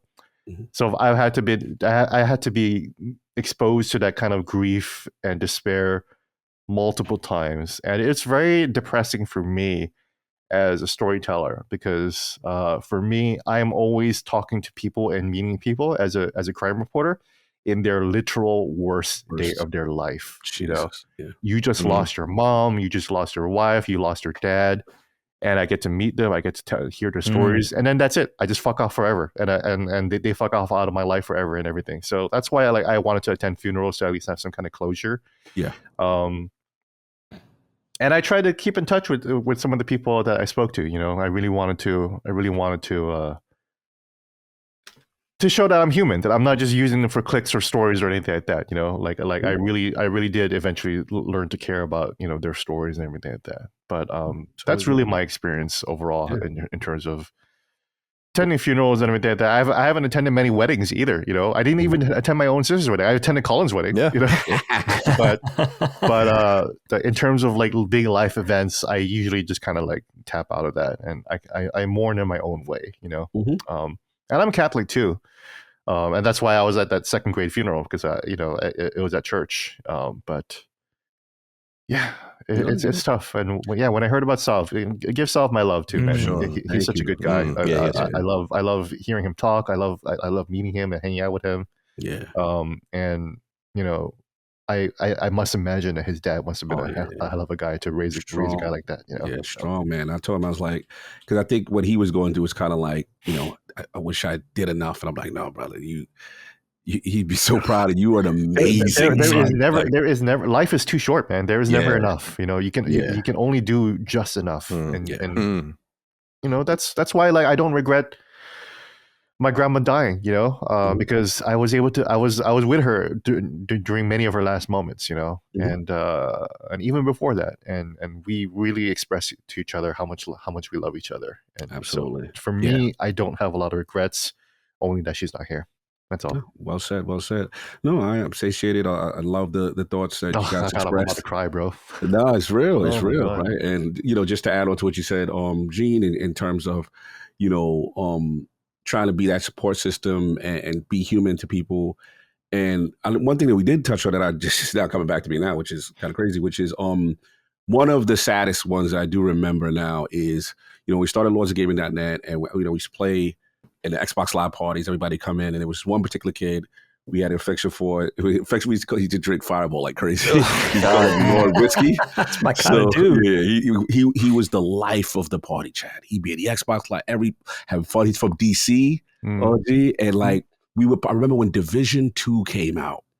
Ace Cock, that building right there. I used to work there. And he was a military dude, so he would tell me all this is like accurately being depicted by Ubisoft. I have on my Xbox Live the record that, you know, the recordings, us four playing Division 2 together. And you see Lord Kanye, Lord Whiskey, and I usually affectionately called him. And Lord Whiskey. He was a military dude. He suffered in silence, and no one really knew. But me and him got really tight. And I forget him saying like, yo, bro, like, I love what you guys do the media thing. You go to E3 and all that stuff. He's like, man, you know, I wish I could do stuff you do. And I'm like, bro, you could easily go. I could get you in. And he's like, really? And I'm like, yeah, you could be my cameraman. And we worked on it for like a year. And then we got him there, and he got accident because it was his dream to go. Oh, wow. And yeah, he was an Iron Lord for a year, and he came through, and it was his dream. And I never forget, like, he was on cloud nine. He was getting to see developers, getting to see everything. I think it was the year Anthem came out. Oh, interesting. Whatever Anthem, whatever, 18, 19, something like 18, that. 18, yeah. I think that was the first one, and we got him in, and he was so proud. It was so cool, and I'll never forget. I would just stay on. I'm like, bro, you know, because he got that military tough mentality where I'm like, bro, you in pain. You could barely walk around. Like, take a Motrin or do something. Like, I could tell because he was suffering a lot with something. Yeah. And yeah, bro, I'll never forget. It was the saddest thing. Like, the regret is I'm the last person he talked to before he took his life. Oh. And I remember getting the call, and I was just like, actually, I remember seeing the message. And it was just like, thank you for everything, Cog. And I always appreciate you. Always been a good friend. And I'm like, you know how you're feeling something is final? And you're like, whoa, bro. And I was just responding, and then I didn't get any responses anymore. And then maybe a week later, a couple of days later, I got the call from a friend, and he was like, yeah, Whiskey, he took his life. And then I had to go down to DC. And that was rough. You went to the services? Yeah. That had to be hard, man. Yeah, it was tough. But to meet his family and to see how much he was suffering that he hid from us, but how much he truly loved, what we were trying to do, and it was a peak moment for him. It really touched me. So it always, you don't realize how many people you affected. You realize like just me going there was so important, to his dad and to see everything. So yeah, I never forget, man. So rest in peace, Lord Whiskey. I have to shout him out. That was a tough one, man. I always remember him. So that's beautiful that you guys did that for him, though. I don't think I've ever heard of a podcast making an honorary member out of a fan and making like a full-fledged member out of somebody that's enjoyed the content. That's very, it surprises me, but it doesn't when it comes to you guys. The level of kindness, that type of service, though, where somebody takes their own life, that must be on a whole nother level. I can't even imagine that. That, and I would say probably anyone that lost a very young child. Yes. So I think those would probably be the difficult ones. That's like before they even have a chance. Before they, and I've attended those too. Your young children funerals. That's heart-wrenching. Wow. That's heart-wrenching. Yeah, No, it really is different. It's just a loss of so many different stories that person could have told. Right. That could have told. Just a lost opportunity. Yeah. Well, I am satiated, gentlemen. I don't want to cry now. We got to move on. It does remind me of something, though. Let me ask you guys a question, because I remember this as you guys were talking. My parents, the first death, I guess, that popped up in my life, or the first meaningful one, was my mom's grandma, our granny, our great-grandma passed away when I was 10, which I feel is like a very pivotal age for this. It was the same year, or much earlier in the year, but the same year Colin was born, actually, but before he was born. Oh, cute. Oh, that's right. I remember my parents coming to me and giving me the option to go to the funeral. And I was like, you know what? I don't. Now, my great-grandparents and my parents and my grandparents lived in the same house. So my mom grew up with her parents and her grandparents in the same house. So we were very close. We saw them every week, that type of thing. And I opted out. But it leads me to the question, what do you guys think is an appropriate age? And I guess there's factors, right? So it depends on some different things. But what do you guys think is an appropriate age to do that for the first time? Like to bring to have a kid go to a funeral. I don't know. You got it. Maybe when they're like 6 or 7, you just go to the eulogies in the newspaper. You pick out a funeral you want to go to. You just swing by and just check it out with the kid. Like Fight Club. Yeah. Right. All right. Exactly. Funeral crashers. Yeah. I don't know. Funeral criers. Yeah. I guess that's what I was. Kind of. That's right. I was in that movie. Yeah. It's so fun. I'm of the mind that, like, I'm not a parent, so who the hell knows? But like, if your kid is I guess you have to measure the maturity of it. I guess this is one of the factors at even a young age. But it's like exposing a young child to death, I think, is good, right? Like the finality, like this is. You should know that this happens. Like this could happen at any time to anyone. Like, how do you communicate that to a kid? But it's kind of important to ground them. I think that I would be interested to know if there are any like sociological studies. About that. That would be interesting. Optimus Prime dying was my sociology. That was my funeral. That was the first time I experienced death. And I realized somebody invincible could die. I was devastated. No, but it's a good point, though, Colin. Yeah, I don't know. I don't know. That might be crazy. Optimus Prime. Yeah. Dude, it was. That was the boy's version of Bambi's mom dying. That's why. That's why Duke lived. Yes. So that's the exact Duke reason. Is in a coma. They scared us. They totally went over that line. It was so funny. Like they dubbed it. Yes. Superman died. That was a huge moment in history, right? Oh yeah. Before they fucked that all up. Scarred us. Mm-hmm. We were scarred. That's interesting. Like my grandmother, of course, rest in peace. She was the one who taught me at a very, very young age about death and heaven and hell. As a Christian, and I feel like that had lit a continuous fire under my ass. So like that's why Gene Park has lived so many different lives. It's because I'm acutely aware of how short life is, even more so now than ever before, right? For a very obvious reason. But before that, I was always and I've been suicidal too. So that's why I was like, oh, maybe I should do this before I check out or whatever. And I still haven't, thank goodness. So love it. Yeah. No, Dave, to your point, I'm with Colin. Just to answer your question, in terms of there's no right age, but as a kid, you do need to understand the finality of what death is. So I do agree at some point. It's a hard concept to understand when you're young, It is. Lord knows I didn't care. Even up until when I was 25, I still felt like, oh, I can just keep doing all these drugs. It's okay. Invincible shit. Yeah, that's right. Yeah, you don't know. You're indestructible. Yeah, I'm fine. I'm certain fine. age. Yeah, I'm Through not your hungover. 20s. I'm not. I'm going back to work the next day. I'm good. Facts. Ugh. But I am satiated. Good stuff, gents. Really appreciate it. All right, man. It was a good one. I'm going to close it out with my topic, guys. Let's get it. As I emailed, we're going to talk about splurging. I want you guys to talk about... Oh, splurging. Closing it I know out. you said something else. So we are doing the porn topic. I thought I read it as splooging. I thought we were talking about splooging. Oh, no, not splurging. Oh, really? There's R in there. We're just There's talking an R. like coming Yeah, tonight. no, I'm joking. Yeah. That would have been amazing if we'd made it. Jeez. Describe your best that and would be worst a orgasm topic. ever. We made it the porn topic. Oh, man. Teasing the porn topic, then we just bring it into the end. Yes, price. Could have been big. That could have been big. No, splurging, as in, what do you guys not mind dropping the dough for? Is there a thing you spoil yourself with, right? Money be damned. Is there an area of spending where you just refuse to compromise, right? Jurassic Park, John Hammond spared no expense, right? Is there that one aspect in your life where it's like, I'm gonna double down on spending and I'm not gonna worry about John Hammond. Sir Richard Attenborough? Yeah. Sir Right. Richard, I would say, yeah, probably. He's got to be a sir. Yeah, I've seen a bunch of tweets like being nostalgic about Jurassic Park, and it's like, yeah, man, that movie was fucking special. Hell yeah, dude. That movie was fucking something else. Like that shit was like a documentary to me.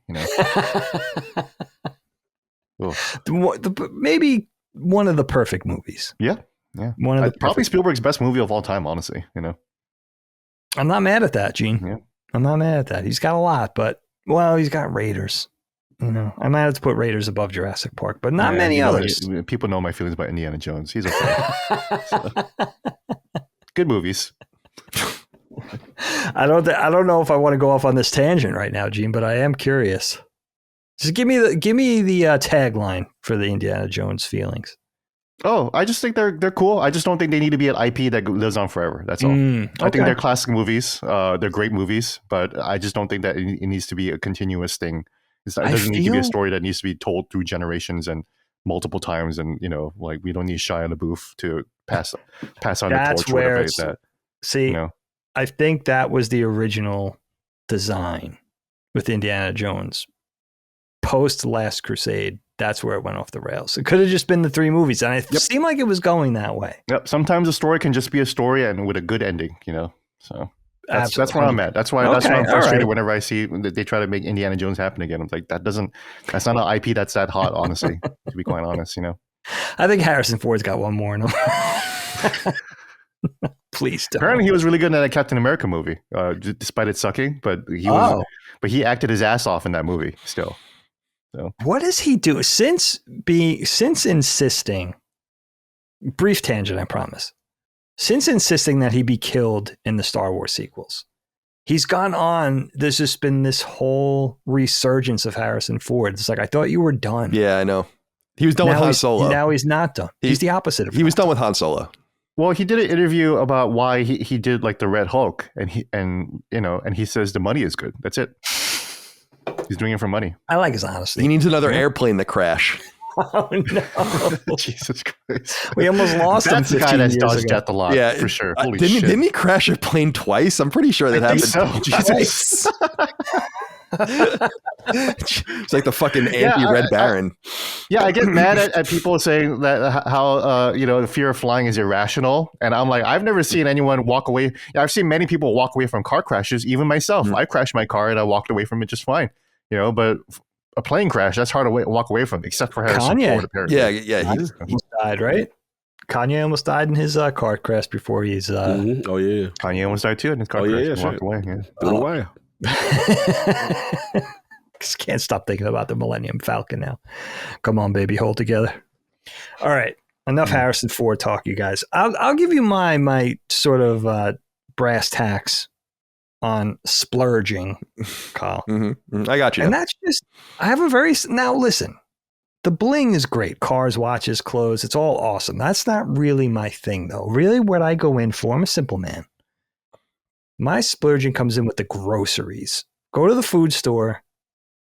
I buy what I want. We're not doing the value shopping. We're not getting what's on sale that week. We have the brands and the stuff we like, not just food, right? Cleaning products, specific toiletries, self-care, laundry products, pet stuff, whatever.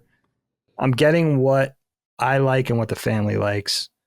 Money be damned, right?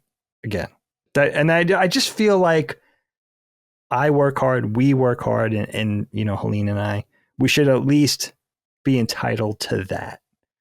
And that's it. I don't even care how good or bad things are financially. That's my barometer, and I stick to it. I really do.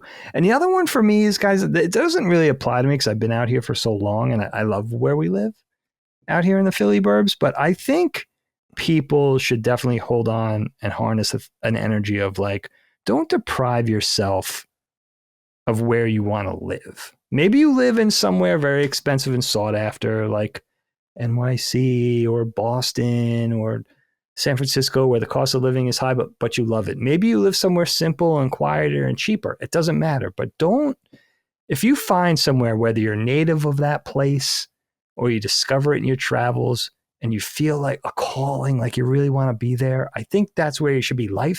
Gene just said it in the previous topic. Life's too short. Mm-hmm. You could go where you want to go and live where you want to live. That's such a huge part of your experience of being on Earth. So I wouldn't so region is another big thing for me where I think, and again, easier said than done, but I think people should definitely harness that. And a distant third for me, but it's becoming more and more obvious, is books. I like to buy books. I've always enjoyed books. I'm purging all my other collections slowly over the last few years, including my retro video games. I'm not really that interested. I have a retro collection of skate videos on VHS that were really kind of special to me, and I'd love to see that shit. Highly regarded, but I'm selling it all off. I have to purge. I have to get a VHS player, but I know I might want to buy some of those. I don't think I have one either, Gene, which is kind of weird. But I do have the tapes. I have a lot of the VHS. But the books, that kind of holds true for me. Like I don't mind spending the money on the books, whether it's Amazon or I jump over to Barnes & Noble, which just reopened again here. It's weird. Bookstores are back. It's so strange. Yeah, it's good. The big box bookstores, not just the mom and pops, So books is another, I would say distant third, but very real for me. Like the books, I don't mind going and spending $20, $40 a weekend on a book if it means something. I put it on my shelf. It's a filmmaking book. It's an animation book. I consider it, I don't know. I consider it important,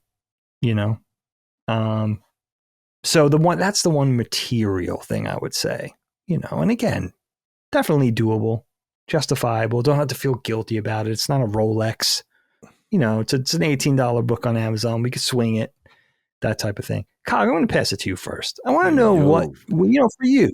Yeah. What do you not mind putting up the dough for? Where does Cog know no compromise when it comes to spending? I love this topic. You have me thinking, man. I started to classify my splurging habits and everything with me is an overreaction to all the restrictions I had in my life. Every time I splurge, I realize I splurge obviously on games because as a kid, obviously, most of you guys know my mom was, JW, and it wasn't violence and all that type of stuff. And I had to go to my pops to get toys, games, or whatever, right? So once I broke free of all that, I'm like, bro, I'm getting an arcade machine, Shinobi. I'm getting the collector's super deluxe, whatever edition, 3 copies. Everything is an overreaction to all the restrictions I've had in my life, because that's how I was raised. I always told myself, well, help me be a good person, but I just hated being around people that had birthday gifts and Christmas gifts, and I didn't have any of that, that kind of thing. So that was the first thing. I would say tech, I'm a techie, so when it comes to, I get this, I think, from King with the new TVs are out. The OLED, this, that, and the third. I'm from that era. The Sony Trinitron is out. The Vega's out, bro. We gotta, if you go to game, you got to game at the highest level. You got bro, you got Dolby Digital 5.1s out, bro. What we gonna do? We gotta surround sounds now. DTS. Like, I'm that guy. Like, I get that from King. You go, bro. PlayStation's out in Japan right now. PlayStation 2 is $1,000. What's up? We doing it, bro? They got Tekken Tag. You see Tekken Tag, yeah, of course. You see Madden with the mouth moving. We went down to the import store in Chinatown. Got that import PS2. Street Fighter EX too is on Street Fighter EX. Oh, right. King made me get Street Fighter 2 Super Famicom.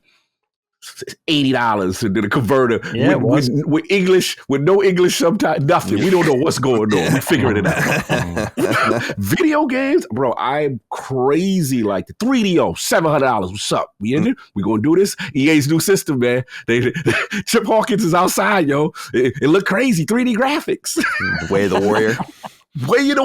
Bro. I had Jason Rubin on IOP.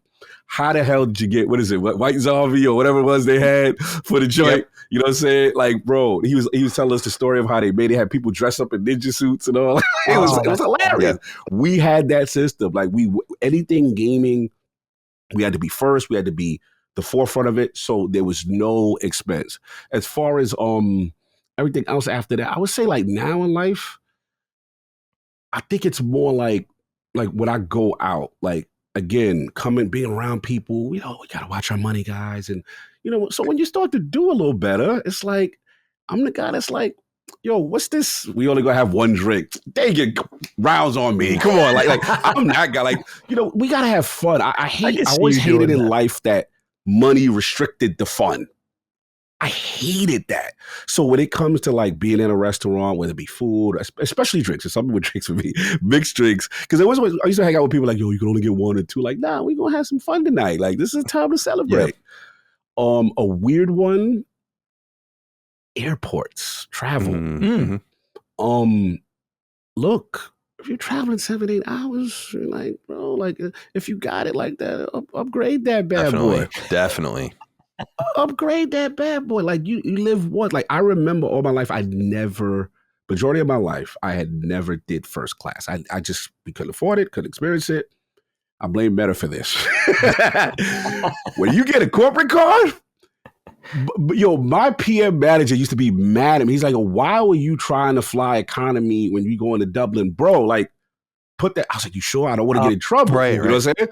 Because I'm not trying to be that guy and the employee at the company. Right. Meanwhile, IGN would be like, can two of you fit in a coach seat together? The exact opposite. Yeah, that's fine. Bro, so I remember I was like, oh, this is lit.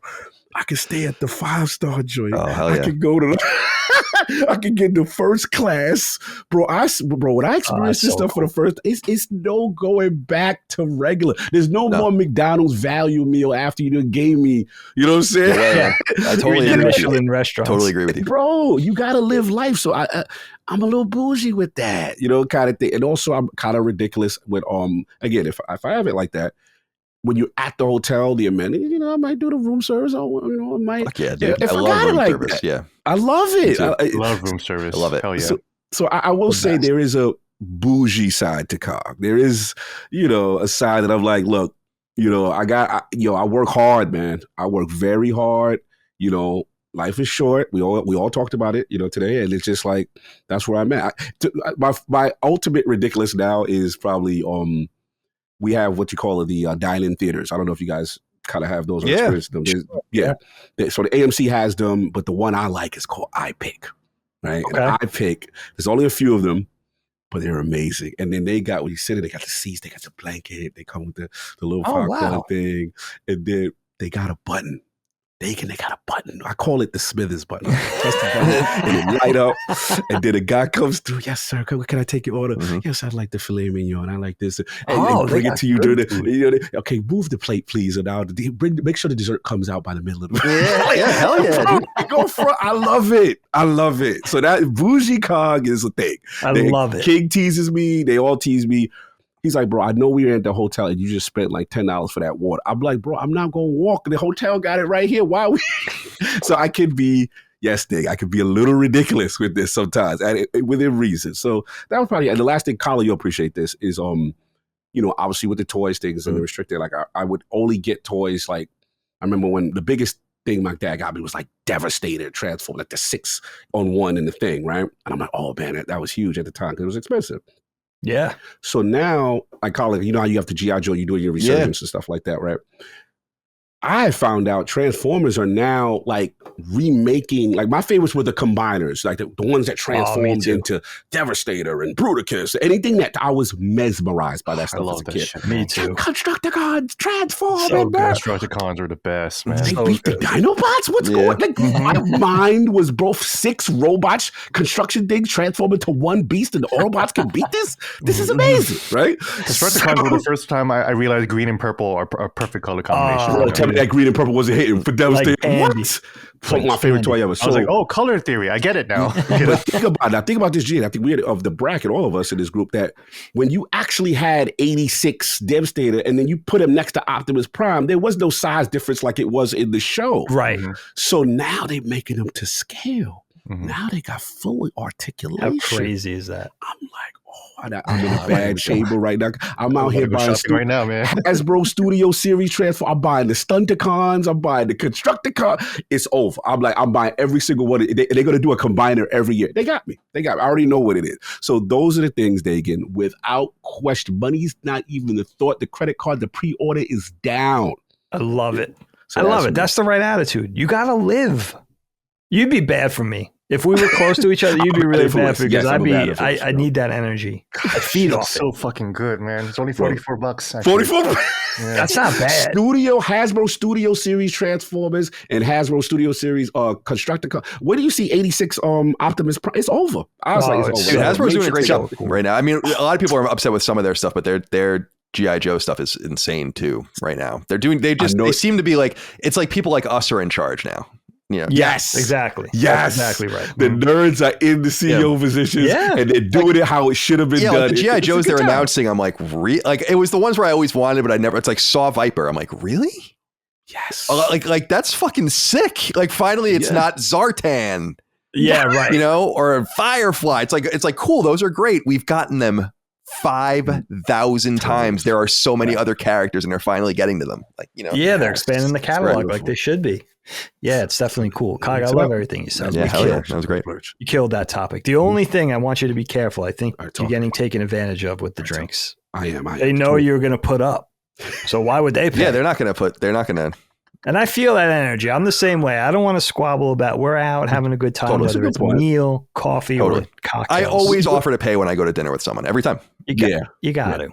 Yeah, it's just because I just hate the fact when someone is like you hanging out with the boys and someone ain't got it like that, so they really penny pinching. Yeah, right? yeah. And I hate that restriction on the fun. I think that's where my mentality is from. Perfectly said. Yeah, I can't even say it any better than that. Beautiful. Mwah. Chef's kiss. You killed that topic. I'm very proud. I don't even think another thing needs to be said about that, my friend Kyle. I'll move on to you on this. Okay. Where do we like to spend the dough? Well, I want to say a few things like. To kind of put things out there is that I've learned that. So I'm really in the finance. Like I was even when I had no money at all. I and it's kind of corny, but like I really loved Susie Orman when I was in college, and that's what got me into saving and being smart with money and like really thinking about it for the first time. As I've said in the past, I didn't have $1,000 to my name literally ever until I was a senior in college. Like, and not because I didn't have any money. It's because it just in and out constantly. Like $200 video games, $200 pot, $200 beer, $200 pot, $200 video games. Like whatever I was getting from IGN, whatever I was getting from, I used to remember thinking about it. I'd go get a pizza and I'd be like, this is like 10% of my money. And so I know what it's like to have very little.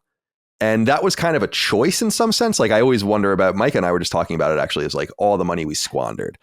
It's fun to be a kid and just buy random shit, but it's like I squandered a lot of money. It would be interesting to know like but I had every game system. I had all the games I wanted, like, and I was buying it for myself, except for birthday and Christmas. I was talking about this recently. Like I wasn't getting anything from anyone. I wasn't a spoiled kid. I really wasn't. Like I didn't expect that my dad was going to buy me shit.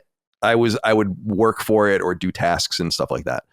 And so I bring this up because I'm what I in the finance world is called money positive. I don't know if you guys have ever heard this term, but it's like talking about money in a way where like it's very hidden and bespoke. And I think it should be kind of different. when necessary and pertinent, like when things like this come up. So I wanted to just talk about that. Like, it's not about like waving things in people's faces or whatever. It's about money positivity. And I also think that like my whole approach is about balance. I had at one point in my life no balance, and this went into even my professional career. I've told the story to Dagan about like multiple times when I was at IGN early on, I ran out of money. Like I had no money, $0. And I told the story about how I remember being in a cab coming home from a bar, and I had $20 in my pocket, and that was it. And I remember like watching like a hawk. Watching that meter? meter? The meter. And it would go up like 30 cents or whatever. And then like, and I wanted to give him like a couple dollar tip or whatever. So like, I remember it got to like $17.90. I'm like, all right, stop. And he's like, but you want to go to this? And I'm like, this is all I have. And he actually brought me to my house, like for the money I had, which was cool. It wasn't that much further. But so like I was really broke at different points in my life. And what I tried to incorporate was like this level of balance. And as I've said to people before, and I hope it's been positively influential, is say no a bunch of times, but then be willing to say yes. So it's like, can you go out to the movies tonight? No. Do you need this new video game? No.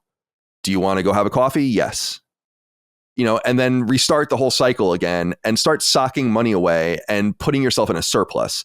Because the thing that makes me so nervous, like I don't mean to be, and I don't mean to sound bougie, and maybe some people will come off that way, is like you hear this, and I think it's true, and it's definitely true, and it's horrifying. It's like X amount of people, whatever it is, half of American earners have no money, basically, like they're paycheck to paycheck.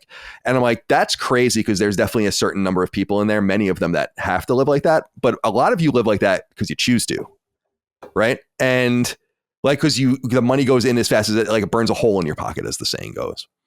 And so I think incorporating a level of balance and being willing to say no allows you to open up your mind to potential yeses down the road. And I've tried to live my life like that since I realized, like, why are you just spending all of your money? And this was, I don't know, like almost 20 years ago now.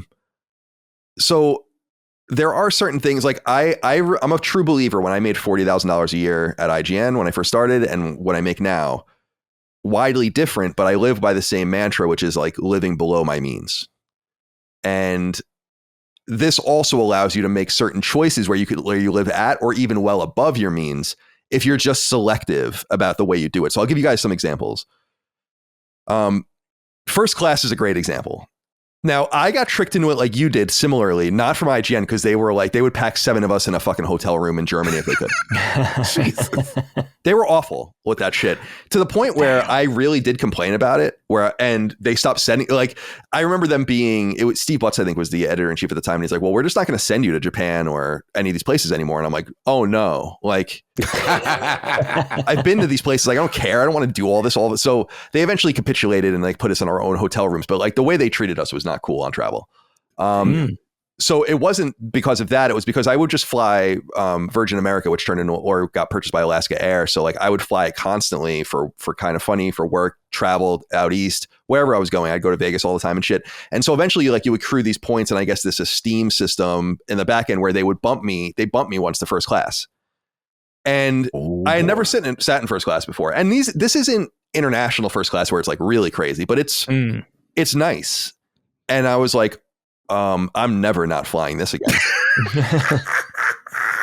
Because I would really be stressed out about, I flew, I would be gone for multiple months a year and doing whatever the fuck it is I was doing when I was in media. And it would stress me out. I would ruin days leading up to it. When I was gone, I couldn't wait to get back.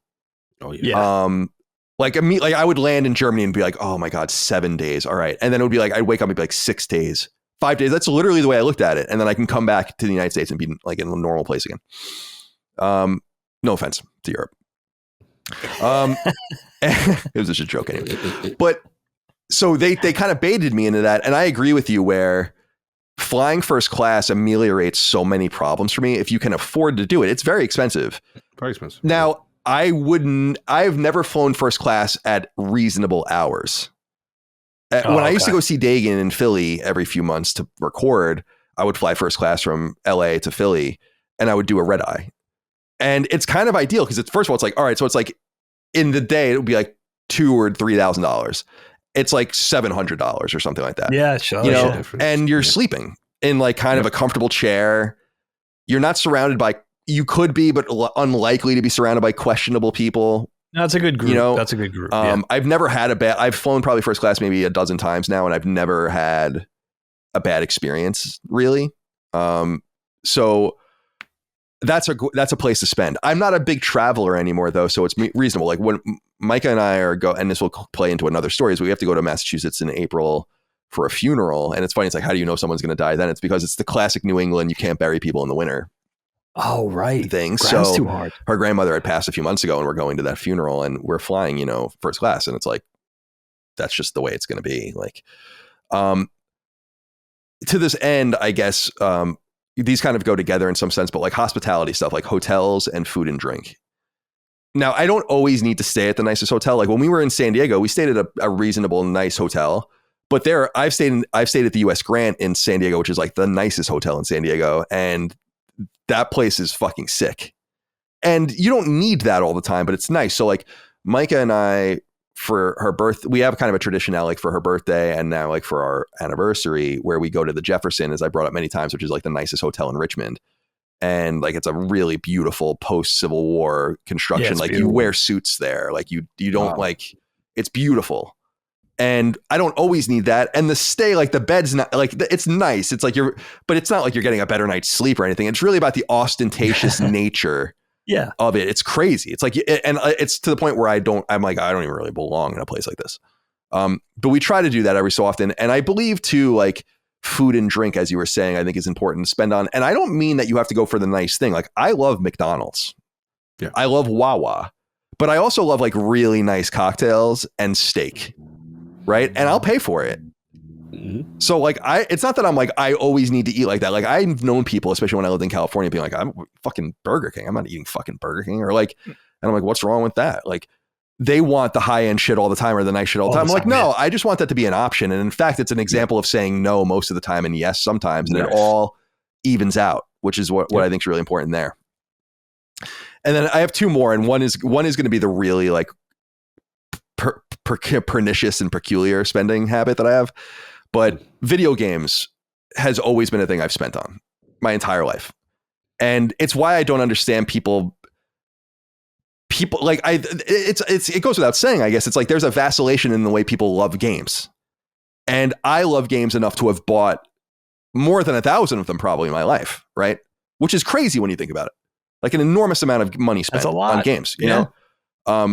And that people are like, they don't want to spend money on fucking any games. It's like, well, you don't love it that much then. Cause like it's, you gotta, even when I was a little kid, I understood the economic, like you got to spend money on the comic book. You got to buy the toy. You got to like these things don't exist in a vacuum. So there's video games too. And so like when people are like, oh, the PS5 Pro is so expensive. I'm like, it is, but whatever it is, it's cost what it costs. Like I'm buying it.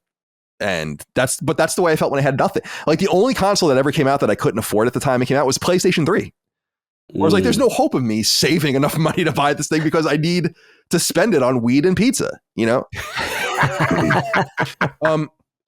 So it's funny that this comes up now. And I said I was going to tie it into the funeral thing. And this was the funeral I was talking about. So a suit I've said it as suits.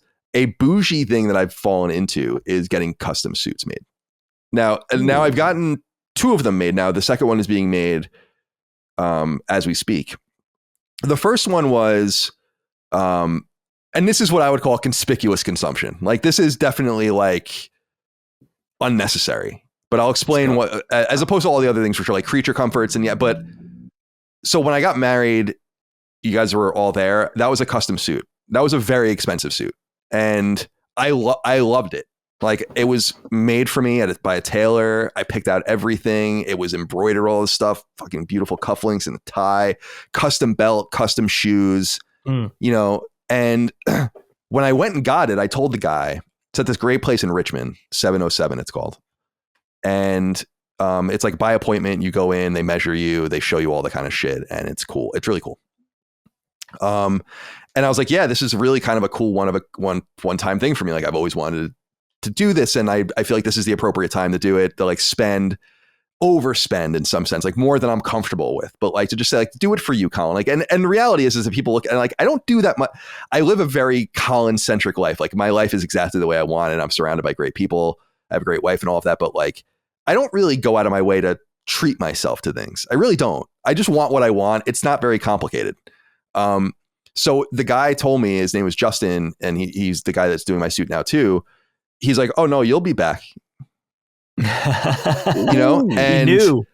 Lo and behold, so Micah's grandmother dies, and I've never owned a black suit. You need black, yeah. And we were talking about it, and I'm like, the reality is that I've bought probably 5 off the rack suits in my adult life, and I've worn all of them once or twice. And the reason is because like they're not really made for me. Some of them are cheap. You afford what you can. I remember like when I went to my friend Doug's wedding, I was in his wedding party, but it was just like, just wear a gray suit. It can be like any gray suit. So I went to Macy's and bought like the cheapest thing I could, find there, and it was fine. But when I remember back to my wedding, and like, I was like, that suit fits so great. And I felt so good in it. And I remember, I wonder if Micah remembers this too. Like we got married, as you guys know, at like a golf club. So there's just other people doing things, and there's other functions and shit. And a woman is just walking by Micah and I, waiting to come out to like the introductions. And she's like, you guys look like models. And she meant it, Nice. And I was like, yeah, I know that this suit looks good. Like, it's not something that there's the suit guy on, I don't even want to bait him because he's probably gonna be like, oh, the suit's wrong in 17 different ways and you paid all this money. But like, like he like goes after, that the guy on Twitter. And it's like, no, I think this is like actually really kind of perfect. Guy. Right. And I'm not comfortable in nice things. I'm not comfortable necessarily in nice places. And this makes me feel good. So like when we've gone to the Jefferson the last 2 times, I've worn that suit, and it's nice. Like, and I'm wearing the custom shoes and I'm wearing the custom belt. And it's like, no, I look like I kind of belong here amongst your old money and your Southern money and all sorts of things that are going on down here. You like the way it makes you feel. Yeah. And so I got in touch with the guy, because we've kept in touch a little bit here and there, because they wanted pictures for their Instagram and all sorts of things. And then I was like, I need a suit, and because he was like, you're never going to want to go and buy something off the rack again after this. Right. Yeah. Right. And I want to be clear. There's nothing wrong with that. I'm just telling you from my perspective. There's certainly nothing wrong. No, but a department store suit for a man could be very unflattering. It's just the way it is. Exactly. I just never felt like I knew what you're talking to someone who seems half interested at the place. Like, I'm paying a lot of money for this suit, but I know that they're like on it. Like that guy back there, he's making it right now, like stitching it, like right. And so I went back in and I'm getting another suit made, and it's like a dark gray charcoal suit, which is appropriate for funerals apparently, but is nice. A little more diverse. And then I ended up getting another pair of shoes made, like a pair of black shoes made, a black belt. And it's cool. Like, so we were joking because I brought my old suit in because they're like, it's easier for you to just wear your old suit and then we can base the measurements off of that or whatever. And actually the suit still fit pretty perfect, where I was like, all right, good. And so I'm not gaining too much weight or whatever. But we were laughing because I'm like, this suit has like a flamingo inline and like all sorts of things on it or whatever. Right. And I'm like, it's mega inappropriate for a funeral. So what we did for this one was it's subtle, like you would have to look, but it's like skulls on the inside. I was going to joke around saying skulls. You really got skulls in it? You making that the funeral? Yeah, it's the funeral. It is the funeral. Oh no, it's the funeral. It's pretty badass, I have to say. So that wedding suit was your gateway drug. He was right. Yeah, he was right. And so like, this is a thing where I'm like, he's like, so now you have like your blue suit and your black suit. He's like, now you can have fun. Cause they all wear their custom shit there. And he was wearing this thing like a 70s style suit. It was fucking sick. I kept saying, I'm like, dude, that suit is so sick. What color was it? Brown? It was like a red, orange, brown kind of thing. It was really, I don't know how to describe it really. I don't know the terminology. Cool. And I was like, yeah, dude, like, he's like, now you can start making fun suits. And I'm like, yeah, maybe I'll be back in the future to make a fun suit. But he's like, now you have your standard kind of set of suits. And he's like, and this is where I wanted to say is like, if you have a little bit of money and it's like several $1,000s. Right. To like at least to get a suit made. Yeah. Wow. And I don't spend that kind of money on myself really ever on anything. So I was comfortable doing it, and he was making the point, and Mike has made the point too. And it's true. It's like, you're going to want to wear this. It's going to fit you well. It's shaped for you. Like, I think I told you this day when he measured me the first time and I got measured or whatever, like because I broke my collarbone, one of my arms is shorter than the other one. Yeah. And like, they measured that all out. Like, that's the kind of shit you wouldn't get at a Men's Warehouse or whatever. Yeah. Like, they accommodate. Right. That. Like where, like, so everything's built to that spec, which is really cool, and, cool. And they were saying like, you're going to be able to wear this over and over again. You will amortize this cost over years. Suits are timeless.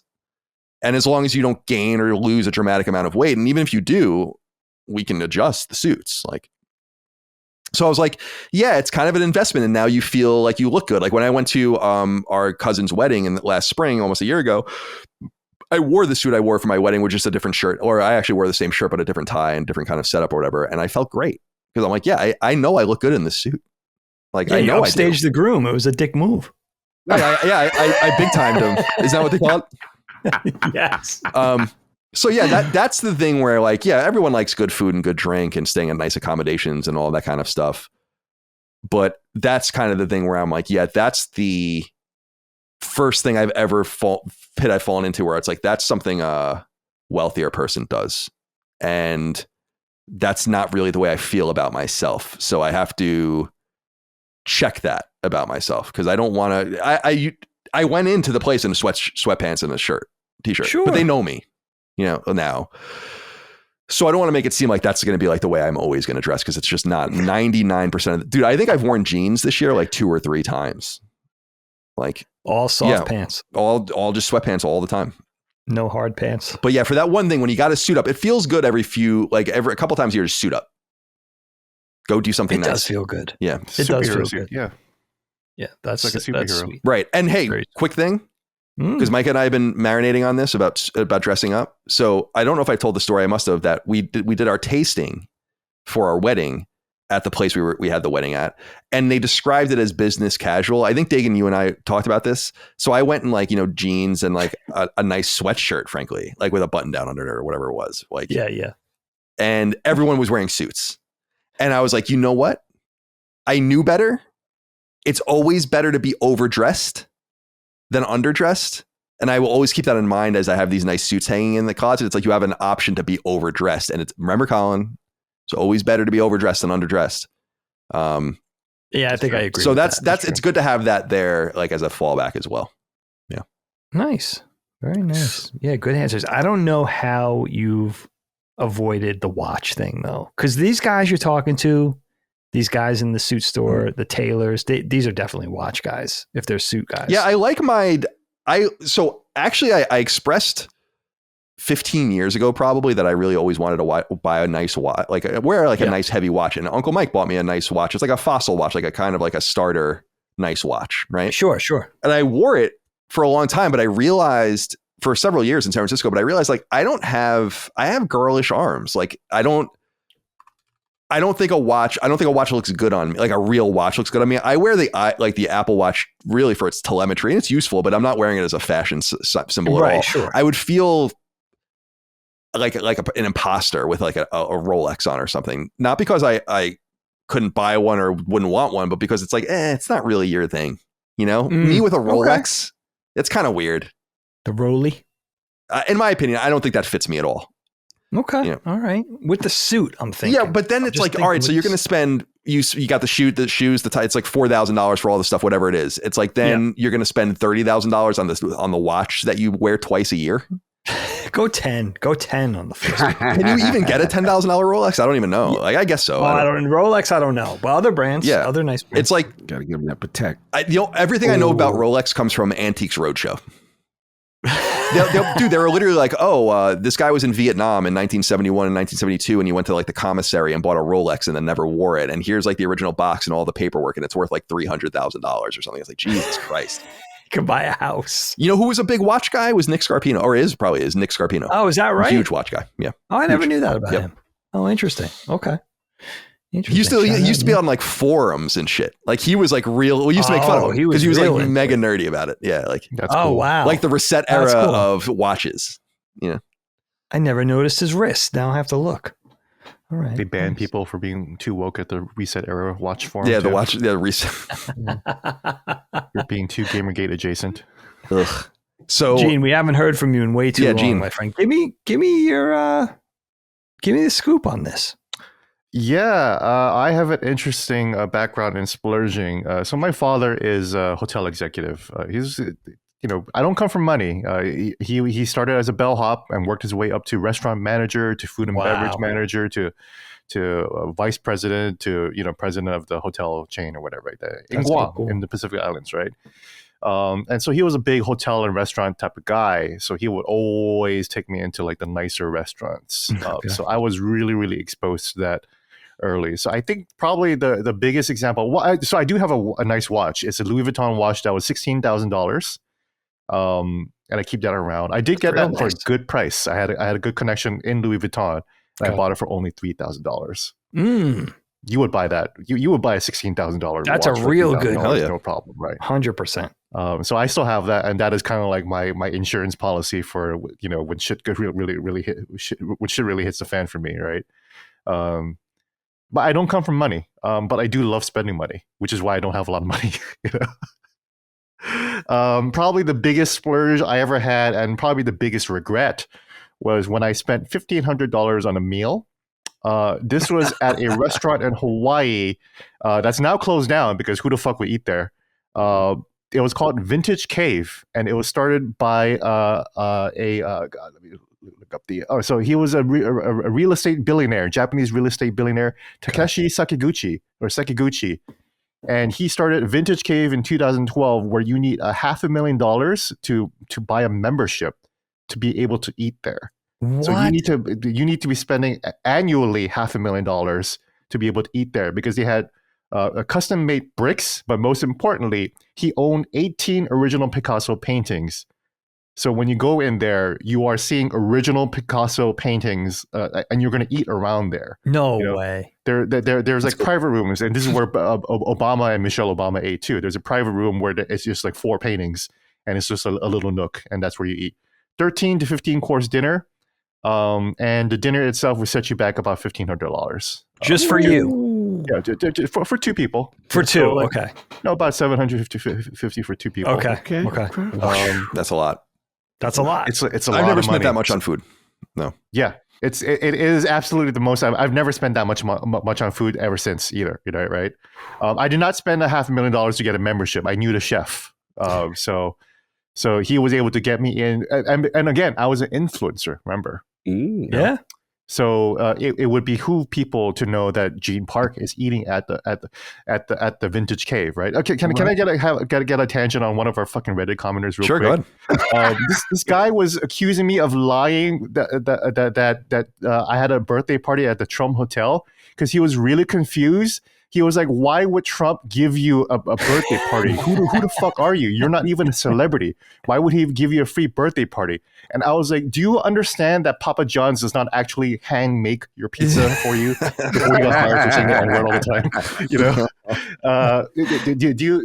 Do you go into Ronald McDonald's and he comes out in his fuking clown shoes and he gives you the fucking French fries or whatever like that? Trump Hotel is not run by Trump, okay?"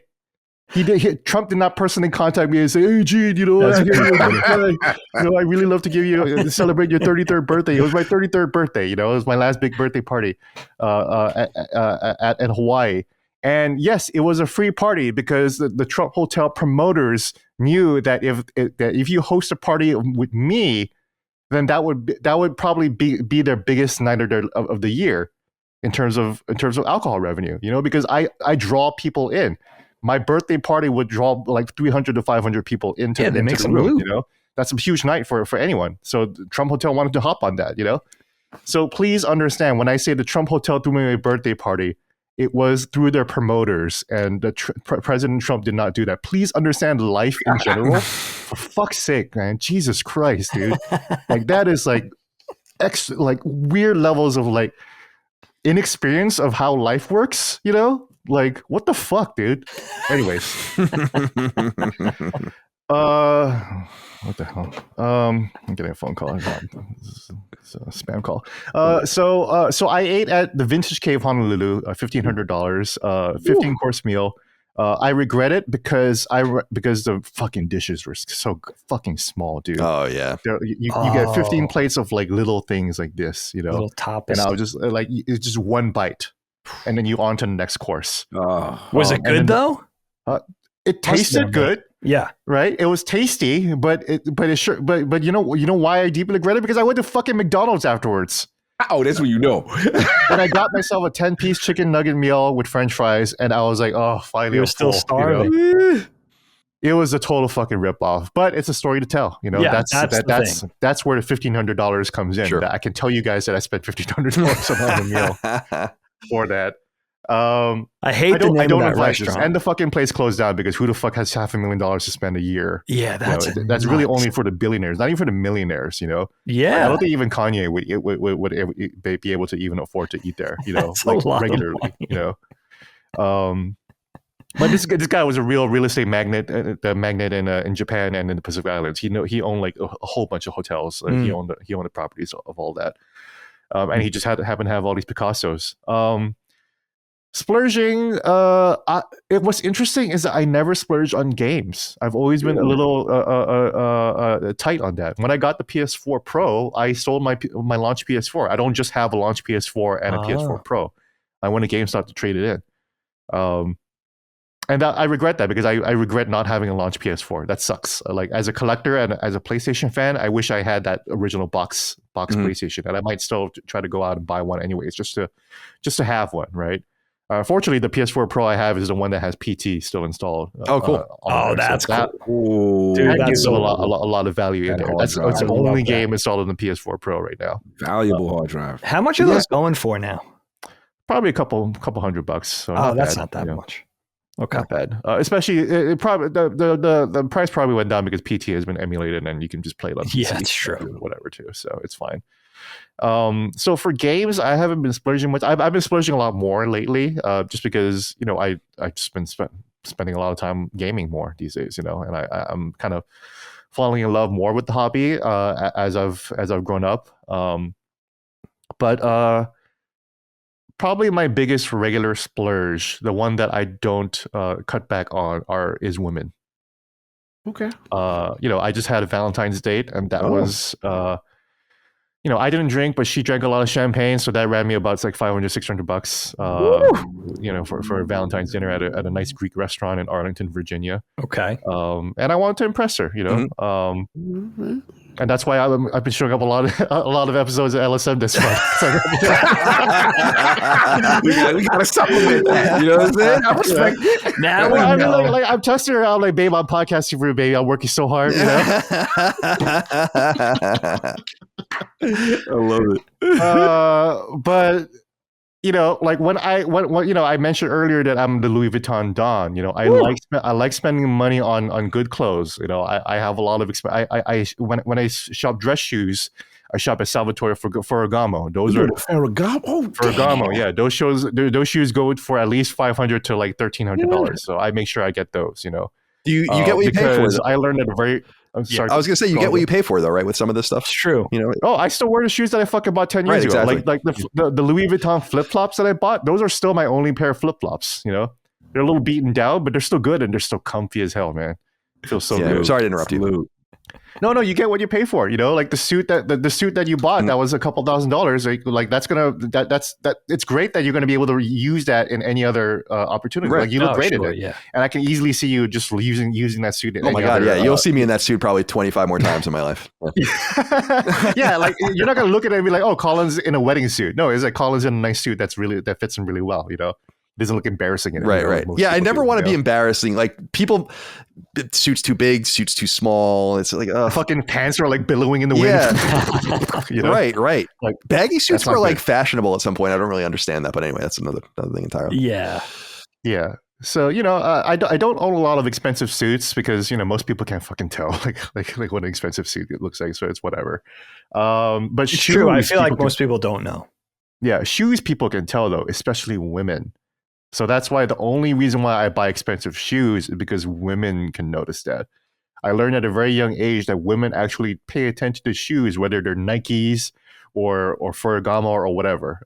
But when they look at you on whether you're worth spending time with, like the real quick glance or whatever, especially in the clubs, they will look at what you're wearing down there in your shoes first before anything else. Anything else makes sense. And that would immediately get me a conversation at the club or whatever like that. And that's why I ended up dating so much. And unfortunately, like a lot of it was club dating, which is very superficial and very money oriented. Yes.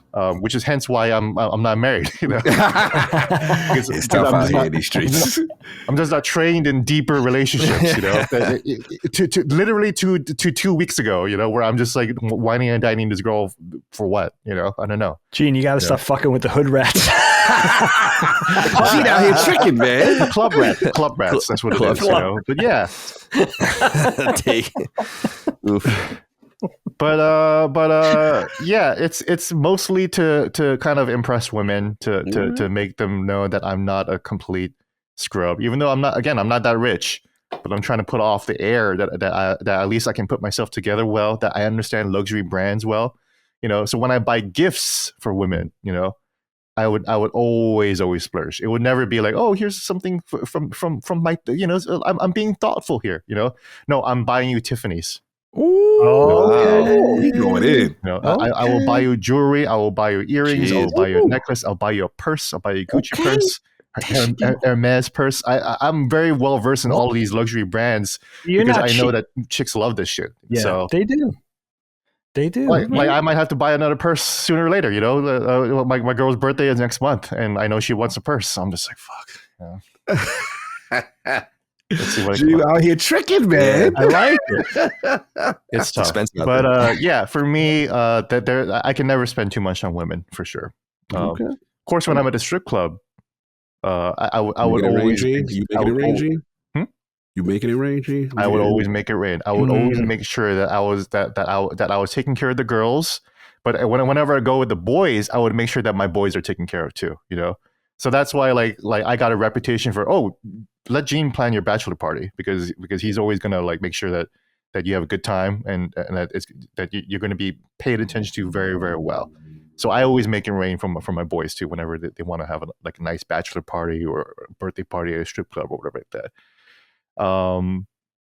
Even when it came to being at the clubs again, like at the Trump Hotel, like buying $2,000 bottles of Grey Goose for some reason, I would do that, and I would reserve the area in the club.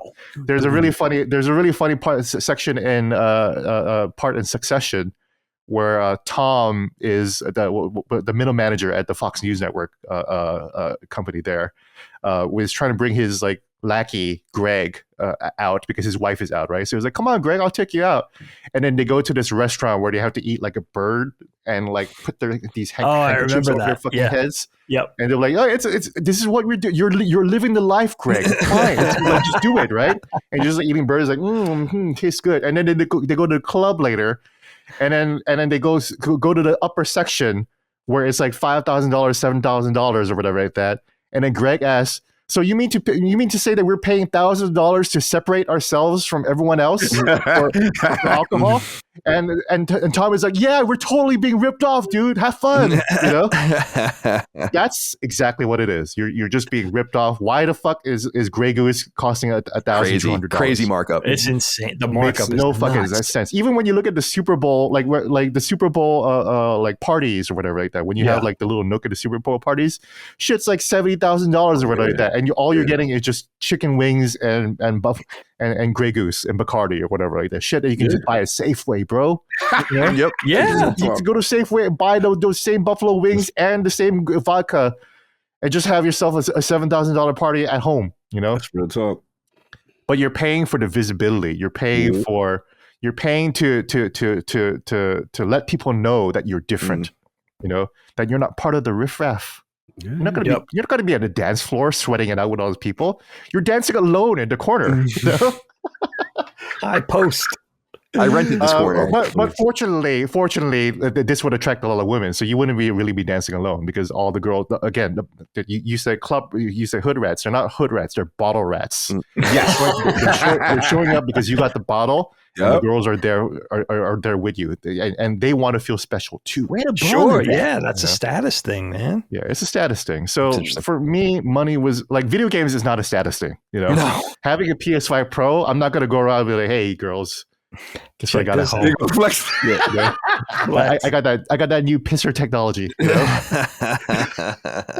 I got that new frame generation technology, girls. You know, that's not gonna happen for me right now. I'm not gonna be like, I got the 8K. I got the 8K TV set. You know, when you actually go to a girl's house, look at their fucking TV. Their TV is like a basic ass TV that you can get at Kmart or whatever. Right there. They don't give a shit about any of this shit. You know, they care about clothes. Right. They care about food. Yeah. Right. It's crazy. It's true. So that's why, again, I never spent a lot of money on video games. I would just buy a system whenever I could. I would buy the games when I could. You know, pretty much that's about it. Cars, I never splurged on cars because for me, cars are very utilitarian. I know cars attract a lot of girls, but I don't like to a certain point. I wouldn't feel that special driving in a nice car. You know, like obviously I haven't really experienced that or owning a nice car, but it's not really something that I feel like I would be excited for at the very least. I'm an alcoholic, so I get excited for alcohol. You know. Before blaming the alcohol, like Jamie Foxx said back in the day. You know, I love that song. But yeah, cars. I never really got into it. I never really could afford, anyways. You know, there is an absolute limit to what I can actually afford, and I would not be able to afford a Tesla or a Beamer or a Mercedes Benz or anything like that. My dad did. My dad loved driving nice cars. You know, he would always come home and he'd be like, Gene, check out my nice car. I'll be like, yeah, whatever, it's fine. You know, you're not getting bitches, and I would find out later that he was getting bitches. So. Oh no! Well then, but my dad taught me all of that. That's stuff. You know, he would teach me how to dine well and treat women well at the restaurant or whatever. You know, hold the seat open for them when they sit down, shit like that. You know. So yeah, that's pretty much where I splurge. It's always sex motivated. Really, it's always motivated to attract the I think for a lot of people that's the case, right? The other sex, and yeah, and you're right that is the case for a lot of people. A lot of people. You know, I think it's only gotten worse. The culture's only gotten worse right now these days, where people are like, you know, like people on TikTok go on the street like, hey, would you date a guy earning $75,000? And girls will be like, no, I wouldn't. You know, it's like, Jesus Christ, man. Like, you know, most of our listeners probably don't even make $75,000. That's like the median household income. That's not even right. That's not even like the per capita income. Yeah, but then people, younger people these days, or just people in general these days, have this thing where it's like, oh yeah, you got to have a lot of money if you want to, you know, if you want to get me or whatever, you know. Yeah, it's like, what do you bring to the table? Yeah, right. That part. That's gotta be hard. Like an OnlyFans account, you know. I don't know. It's like making money is really hard. You know, it takes a lot of effort. It takes a lot of luck and timing, and I've sacrificed an enormous amount of my life to do well. It's like, so what do you bring to the table? You know, that's what I always think when I see these videos. Like, who the fuck are you? You're like one of many. You can trip over a pretty woman. You need to be more than that. You know, like a lot of people don't get that. Yeah, but there is this like growing traditional wife like mentality that's been going around. Like I think I mentioned this earlier, but I dated a girl last year in May. And she was really interested in me. She really liked me. And then I told her I live in an apartment. Oh, and she said, told me this story. Yeah, I told you this story, right? And she says, well, I'm not sure if it's going to work because my goal is to be a housewife. And how could I be a housewife with no house? Wow. Fucking wrecked me. I was like, yo, I've never heard anyone talk to me like that before. That's crazy. Yeah, you know, I'm so happy she outed herself for you though early. Yeah, because I was dressed up nicely. I was wearing my Louis Vuitton shoes. I was wearing a nice coat. You know, I work at the Washington Post, so she probably thought like, oh man, this guy's probably legacy money right now, right? And I was like, no, I'm a kid from Guam earning $100,000, and she knew. And some of you out there think that $100,000 is a lot. She knew that $100,000 is poor because she lives in DC herself. You know, she's trying to make it herself too. Dude, I had people busting my balls when I said at the most at IGN I made $70,000, and they're like, "That's so much money." And I'm like, "Dude, I lived with four people." You know, poverty. You don't understand that is poverty in San Francisco. Get it. Especially when you have student loans and all these bills and shit. It's just like, the cost of living. It's hard. It's a hard grind out there. The way people just, I'm so grateful that I found someone that like is truly like agnostic about the money and is really there for the person. And looking back at different situations I've found myself in the past, like you realize people were with you or talking to you for all, not only money, because I didn't always have money, but like a number of different reasons that are inauthentic, Mm-hmm. So it's cool to like, Dagan's right, like outing yourself like that. If you're not looking for that gets some guys off, which I totally understand. It's like, yeah, I want you to be like my housewife and I want you to like, that's cool. Mm-hmm. But like, that's your job, what I wanted, it's the reason why I wanted Micah to work with us and why like I wanted her to have a salary and shit like that. And like I want you to have your own money. I want you to I'll pay for everything. I don't care, but I want you to have, at least my thought process was like, you need to be independent and you need to be not tied down to me so that you're free to make your own decisions that where a gun's not put to your head, where it's like, if like I want you to feel free and make your own choices, like if you want to work or if you don't want to work, if you want to do this or you want to do that. I think it's important to like, so people like going into those situations, having a housewife is cool, but like, I just want that to be like a buy-in kind of thing, as opposed to like a situation you find yourself in. And it's super sad, but that families can't support themselves like that anymore. Mm-hmm. Yeah, a lot of people. That's the sad thing, because one of my ex-girlfriends in Hawaii, she was also like that. She was a business owner, so she was working her ass off too, right? But she didn't want to keep doing that. She wanted me to make enough money to support both of us. And I was like, I literally can't, but I will help you with your business. So that's why like I started to like do shit like put together like fashion shows for her fucking like fashion line or whatever like that, because I wanted to support her and I wanted to be a good man backing a woman, right? But she's from Vietnam and she's very traditional, and she's like, it sucks that I'm busting my ass. I don't want to do this. I want you to be the money earner. And I was like, I literally fucking can't. I earn $60,000, and that is the most I can earn in Hawaii. That's why I had to leave, because I was only earning $60,000 in Hawaii in 2014, 2015. So even less than you, Colin. But we were probably making around the same amount, because San Francisco is just a little bit more expensive than Hawaii. Honolulu is expensive. Like Honolulu is expensive, yeah. It's very expensive, yeah, and that's where I was. So it's like I've always been exposed to those kind of people. And for what it's worth, the girl who told me that she can't be a housewife with no house, she kept dating me because I still have Riz, So she called me. She got super. So I left her alone at the bar like that when she told me that. I was like, well, I guess we're done then. There's not much of a conversation here. Dope. So I think we're good, right? And she was like, okay, yeah, just leave me alone. I'm good. I'll just find someone else, or just hang out here. I was like, that's cool. So I just took a taxi home and I was fine. And she called me later that night and she was like, she was super drunk and she was like, I'm still thinking about you. I'm sorry that I said all that stuff, and maybe we can work something out. And it did not work out at all. She was a terrible person. Yeah. For many obvious reasons. She loved Kanye. She loved Kanye to this day still. So she's still ride or die for Kanye, So it's like I'm surprised, like it's disappointing. Like it's hard to talk about because it's all interlinked with like feminism and like the breaking down of the nuclear family and things that some people think is good, which is fine, like whatever people think. But it's sad that in hindsight, people were tricked out of the nuclear situation due to economic forces of productivity that just caused everyone to be mice on a wheel, as opposed like, so wherein like the woman has to work for the child care when she could just be home taking care of the children. That's tough. And the thing that I think got lost in the mix, and I wasn't alive for this, but it's like, I think in the second wave of feminism, what got lost in the mix is like, it shouldn't be mandatory to do that. It should be a choice. And like no one, and so it became like and mom, I think we even talk about this, is like, it became a kind of a signal, like our mom was born in 1950 and she worked on Wall Street right after high school.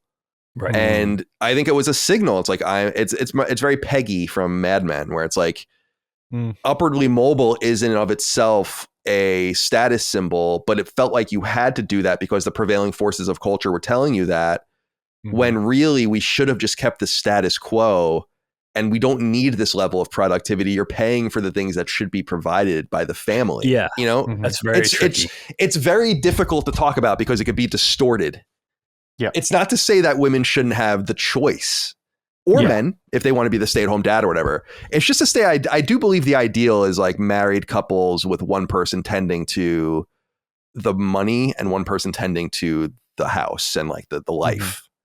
And I think that's like a balance of that's ancient in some sense. We didn't always define it like that, Yeah. But to me, I don't want to be back in a situation where like people are having 14 kids because they need help on the farm. Like that was literally why people everyone's like, why were families so big? It's like, because they needed them. Like now we should like be living more deliberately. And I guess that's what I'm saying. Like, it's a bummer that everyone's a mouse on a wheel. Like, Dagan, well, let me ask Gene and Cog, are you guys familiar with the show The Wonder Years? Yeah. Hell yeah. Okay, Dagan and I are huge fans of that show.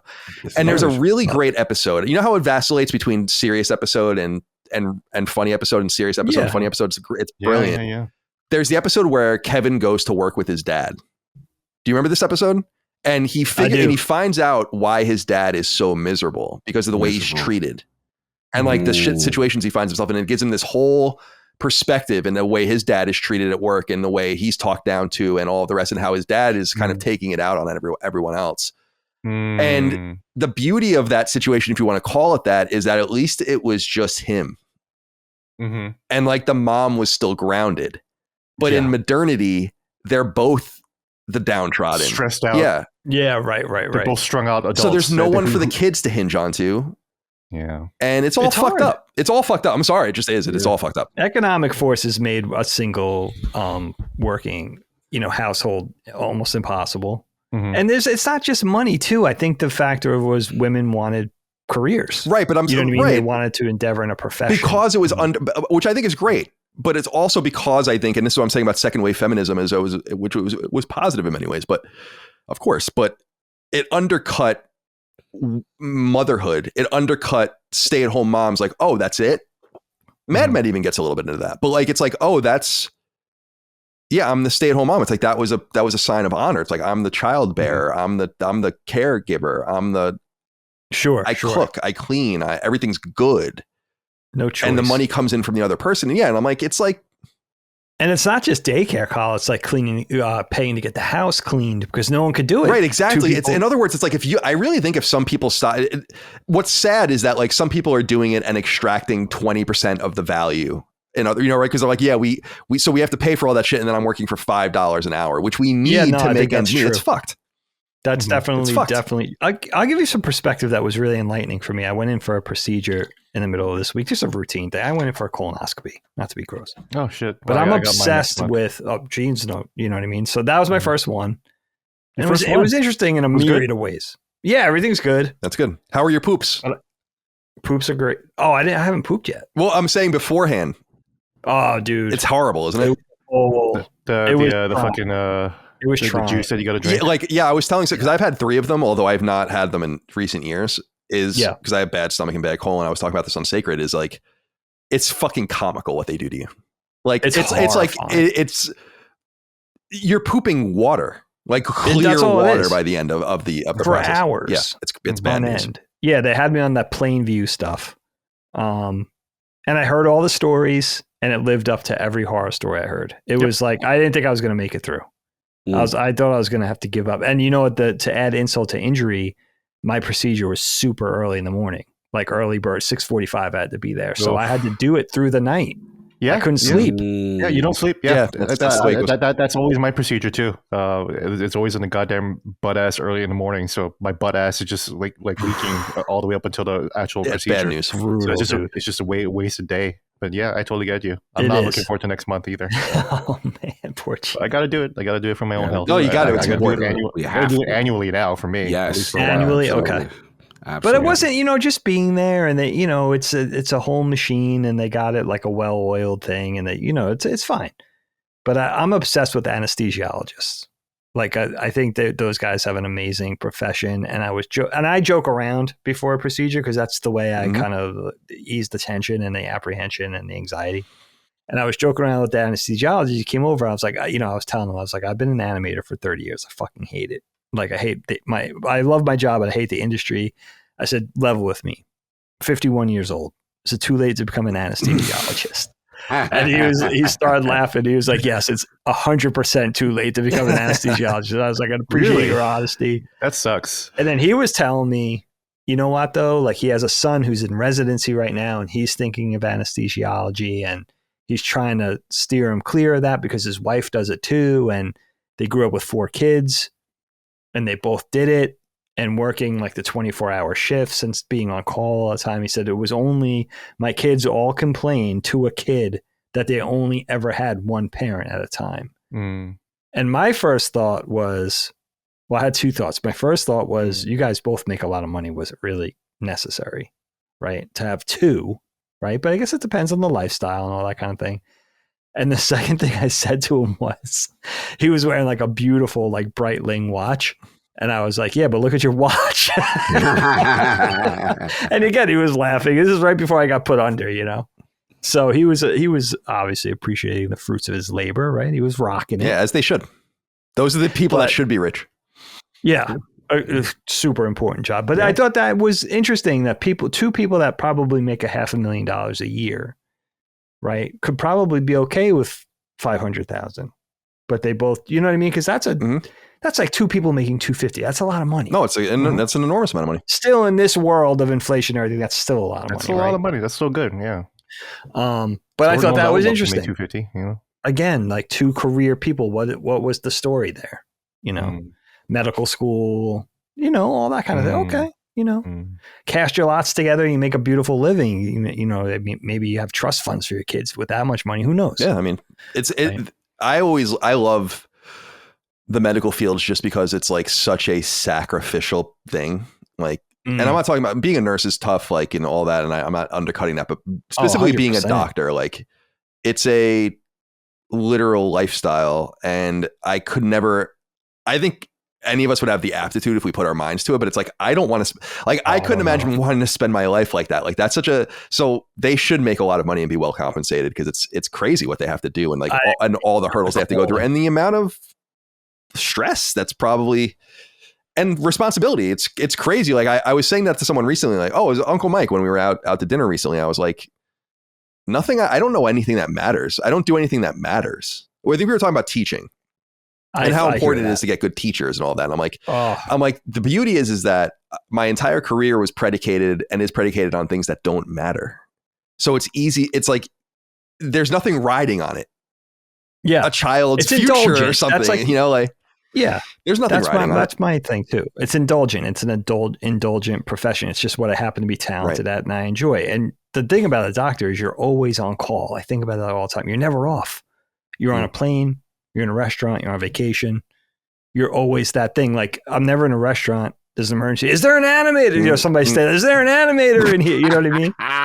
Never have to deal with that, you know? But yeah, the other side of it, they gave their life to that calling, and they're compensated for it, hopefully. I know it's a little harder for them nowadays, depending on what you do. For instance, pediatricians and stuff are supposedly getting screwed, and, you know, especially in the Northeast. But yeah, that's the thing. That's to be expected. And the schooling, man. I mean, years and years and years of schooling and residency after that. And I can't even imagine that, honestly. I told the anesthesiologist, this is all taking into consideration, like, I'm way too stupid to even do what you do. But if I wasn't, barring that, 51 is it too late? And he's like, dude, it's like way too late. He's like, I'm 66 and I'm getting ready to retire. Does that answer your question? Yeah. Yeah, you would need like 10 years or more to like get through all the school and stuff, you know? Oh man, it's insane. Yeah. But yeah, super interesting, dude. You guys all gave really interesting. Gene, I'll say this for you. I have a question for you, Gene. First of all, I love two things I got out of your stories. First of all, you're super generous, which doesn't surprise me. And two, you're having fun. But I want to know how it's going with this new girl, post Valentine's Day. Yeah. And beyond, how's it going with this new chickie? It's going okay. I mean, it's not that serious, honestly. I'm not like, thinking that she's the one or anything like that. I don't think she listens to the show. So and I don't think I speak out of turn even if she did, because I think she knows that we're just kind of having fun right now. But and that's where I'm at right now too. I don't really have any kind of inclination to find the one right now. I've kind of let go of that. Well, here's the thing. You want to talk about? I was talking about my ex-girlfriend in Hawaii, right? And this is something that I've never actually talked about publicly before. But she was working at a retail store, and she wanted to stop working, right? so I could take care of her. She actually got pregnant, and then I wanted to keep the child, but then she didn't want to. And she did. She basically had an abortion without telling me. That was awful. I support abortion, but I wish I had a conversation about it at least, just so at least I can prepare for it mentally. So that was basically the end of our relationship. It lasted for maybe a couple more months, and I was I'm done. Yeah, I don't know if you can see a future in it, and that's awful. We could have made it work, and you didn't even have a conversation about it. And if even if it ended the same way, I would have been happier than if she just went off and did it on her own thing. And then so after that was what made me want to leave Hawaii. I was like, you know what? I'm fucking done. I'm done here. I tried to have a family here. I tried to have a good life here. I'm done. I'm gonna refocus everything on my career now. I wanted to live in Hawaii because Hawaii is a beautiful place to live. It's a beautiful place to raise a family. Not that racist, kind of, but way less racist than the rest of the country. A place that has really good moral and ethical values. The aloha spirit. And I was like, you know what? I'm fucking done. Fuck the aloha spirit. I'm gonna focus on me and getting what I deserve, because, like I said earlier, I'm the best at what I do, and I should get what I deserve, as opposed to just me namby-pamming around trying to get chicks pregnant. So that was a huge impetus for me to kind of move to DC and be like, yeah, fuck the family. I'm good. And ever since then, I've been kind of in that mode where I'm just like, you know what? I'm kind of letting go of that, because I was from Guam. In Guam, it's all about raising a family. All my classmates in high school, they all have like 5 to fucking 7 kids. Because to them that is the measure of success and a good life, that you raise a big ass family. And I never wanted that, but it was still ingrained in my mind and my heart that having a family means that you completed life, that you've done your duty as a man, right? And years of therapy where I had to kind of let that go, and that's where I'm kind of at right now. So I'm not really looking to sow my seeds or whatever. I'm just kind of having fun and having a good time. And if I can make a girl happy by whining and dining her and giving her nice stuff, and we can have a good time together, then that's fine. We don't have a lot in common. She actually loves basketball, and I don't. When she came to my apartment, she saw all these toys. I think I mentioned this before, but she saw all these toys on my shelf. So she saw Mesmer from Elden Ring, Shadow of the Erdtree, Spider-Man, Ellie from The Last of Us 2, The Guardian from Destiny, and Sephiroth and Cloud, and Knuckles and Chun-Li. Knuckles, Echidna, and Chun-Li. And she saw all that, and she was like, "Oh, is that all from a show?"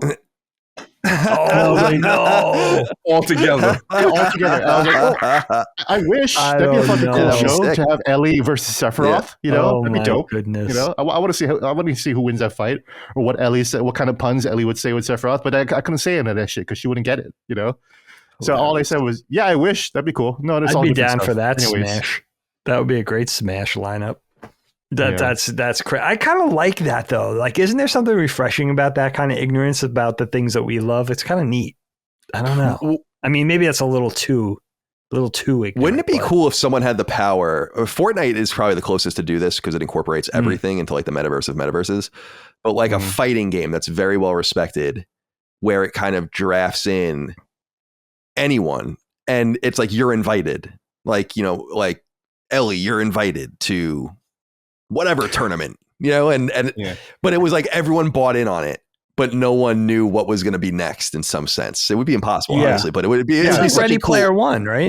Smash Ready Player One, but Smash if it was just more, if everyone was more universal. Right. It would be it would be so cool to have like some sort of metaverse like that where you could have, and then you could fulfill her dream of that actually being it from one product. Yeah. Well, I mean, Street Fighter fans have always been asking for like a Capcom versus Capcom game. Yeah, it's just like you don't need Marvel. You have so many different IP. I agree with that. It would be awesome if it was called Capcom versus Capcom. That would actually be sick. That would be amazing. That'd be sick. That'd be hilarious. That's actually a great. sick name. I think I'm being totally serious. Like Yeah, Capcom versus Capcom would be fucking awesome. That'd be so great. I love that title. Yeah, thanks for asking. She's good. We're still talking. Good. She actually sent me a really nice picture during the podcast, and I was like, okay, nice. I'll see you about that later. Right. That kind of now. And It's a reminder of how dead I am. I don't get any pictures ever for many, many years now. Well, I'm satisfied with that topic, fellas. Nice job. I'm going to stay with Gene for goodbyes. Thank you very much. First of all, Gene, it's awesome having you on the show. Weekend plans. Talk to me as we go out with any kind of parting shots. Weekend plans. I will be catching up on work. I am work-wise. I'll probably do some prep for an interview with Joseph Ferris on Monday. Cool. He's interesting. Director of Split Fiction. Nice. I'm actually going to be playing Split Fiction with Brad tomorrow. Awesome. Nice. I can't find anyone else to fucking play the game. I wanted to, bro, so bad. I had the Vile thing going on. I was like, damn it. And it's not like I can ask my girl to come play with me. Yeah. It's like I got nobody here, so Brad was able to come through. Nice. So looking forward to playing some Split Fiction. That game looks interesting. I've never actually finished a Joseph Ferris game before, so maybe this will be my first one. Nice. Working on some other stuff, including my big project. And tonight I'll probably be playing more Monster Hunter Wilds, which is now like 1.3 million concurrents on Steam. So it's now it's like the 8th biggest PC game of all time already after like less than 24 hours. Nice, good for Capcom. Imagine what the PlayStation player count looks like at that point too. I'm rooting for Capcom so hard, man. I'm so proud of them. Yeah, me too. They've been back for a while, but they've just come back with a roar, and it bodes so well for Mega Man. Like that's why I'm like, yes, like keep it going. Yes. Keep it going. It will definitely lead to take care of Mega Man. Take care of I don't know, Breath of Fire. Like there's a bunch of things. Like I'm surprised they like really don't mess around with some of this older stuff, But what's crazy is that Breath of Fire is on the Super Nintendo online offerings, and I actually booted that up, and I was like, oh man, I remember Breath of Fire. Good shit. But I was obsessed with Breath of Fire. The first two on SNES were great, and then the third one on PS1 was also really good. It was good, yeah. I kept following Breath of Fire all the way up to part 3. Oh man, never played part 3 with the blue hair protagonist, and he can turn into a fucking dragon. That was cool. Yeah, Ryu or whatever. I would call him Ryu at the time, but I think it's Ryu. Yeah, that's right. That's right. He was Ryu. We all called him Ryu. Dude, I had friends who called Guile Guile. Yeah, Guile. We had our neighbors did that, and I'm like, dude, it's a word. It's Guile. It's the word Guile. It's a real word, guys. Like Ryu, I can understand because none of us are Japanese, and I call him Ryu all the time too. Until EGM or some shit taught me. Everyone at IGN beat all that shit out of me. Like I was so embarrassed because I didn't know how to say anything. I remember saying like I would say Ubisoft. Like, because you just never heard, it was just like you read it once and then that's just the way you said it in your mind. Ninja Gaiden, obviously. Mario. Yeah. Ninja Gaiden. Mario is Mario. You're Italian, so it's okay. Yeah, that's what bothered me. Like, they really made fun of me pretty bad for that. They should Italian explain Mario. I tried to go down that road actually because my friend who was at our wedding, Mark Ryan, and his wife Mariel was at the wedding, and they're great people. And I was like, Mark Ryan, is your wife's name Mariel? And he got really upset about that. He still wasn't having it. What was I talking about? Anyways, that's going to be my weekend. I like it. This is a winding conversation, though. This was a good podcast. It seems so like Colin was able to bring up like all the trad-wise stuff and talk about the long view of the economy and stuff like that. That's the interesting thing about what Colin is able to bring to a conversation that he doesn't necessarily need to bring to a topic. But he was like, no, it's a byproduct of capitalism, basically. Totally. Right? Where it's like we're all mice on the wheel now. It sucks. Yep. So that sounds terrible. Good job. Cog. Yo. My dude. Always happy to see you. Likewise, Dave. It's always good to hear from you and Stelly and getting back into the flow. Yeah, this is fun. We had a lot of winding paths and timelines with this one, so this was good. But for the weekend, I'm just so happy I finally got a vow done. I can get that off my plate down. So that's done. I'll probably take a little break from the next 60 to 70 hour game and try to play something more bite size. I think I might get in my Ninja Gaiden bag. Oh, yeah. Get that done. I might try to knock that out. But on weekend, gonna see the Captain America thing with King. So I guess tomorrow because I'm late to it. That's right. That's out. See all the controversy and how mid it is or not it is. I'll see that. And then what else? I'm trying to think. Other than that, just chill, man. Just chill. I'm just actually happy to have a break between. I'm in that streak of playing all these big games back, like Metaphor, Kingdom Come Deliverance. It's like all these huge, like, all right, I need a little palate cleanse now, kind of thing. So yeah, I'm trying to figure out what the next move is. But yeah, Pirate Yakuza, it's a short, chill game. So that's the other one. I forgot that just dropped. That is so much. It's a good one to just kind of like vibe with for sure. So yeah, it looked fun. I'm looking forward to your Joseph Ferris thing too. I got my eye on a Split Fiction as well, so see what's going on with that. But yeah, that's it, man. A good show, a lot of fun. Yeah. Always good to hang with the homies. Hell yeah, definitely. And give our best to Sav, please. Yes, thank you. Thank you for that. In our regards. And shout out to I got to shout out the entire LSM fam. The love received and the messages and the DMs that people were sending on behalf of Saul was really special. Like, man, you guys have no idea. He reads all that stuff. And that's he cool. wants to send his love and appreciation for the people that met him, especially. It really meant a lot. So shout out to everybody for that. That's awesome. Yeah, it's a special group of people. Yeah. It really is. For a community that doesn't really mostly know each other largely, in the flesh. Yeah, just a good group of people. Good vibes. Good group of dudes. I don't want to keep this conversation going on forever, but Dad was talking to me recently, like, how you doing and stuff. And I'm like, yeah, like, I'm just really anxious and stressed out. Like, I want to make what we do about more than me being the singular thing that like everything must revolve around. That was the entire impetus of defining Duke and punching up and all these other things. And I think we've successfully done that. But there, I guess, are certain things that I cannot uncouple from without really hurting the product. And that's a compliment. But it just means that. Yeah, it is. It just means that I it's hard. Like I barely pay attention to Lily Mo most of the time. I mean, like I have no time for anything, like it's just all fucked up. So I'm doing the best I can, but I'm glad people are enjoying my reappearances, and I'm sorry that it annoyed so many people, and sorry about the RSS feeds. The people love the Costa. The people need their Chowder Man. Yeah. Chowder Man's here. Chowder Man's here, my friends. Let Chowder Man be inside you. Splurging. Gross. Splurge inside me. Ugh. Jesus Christ.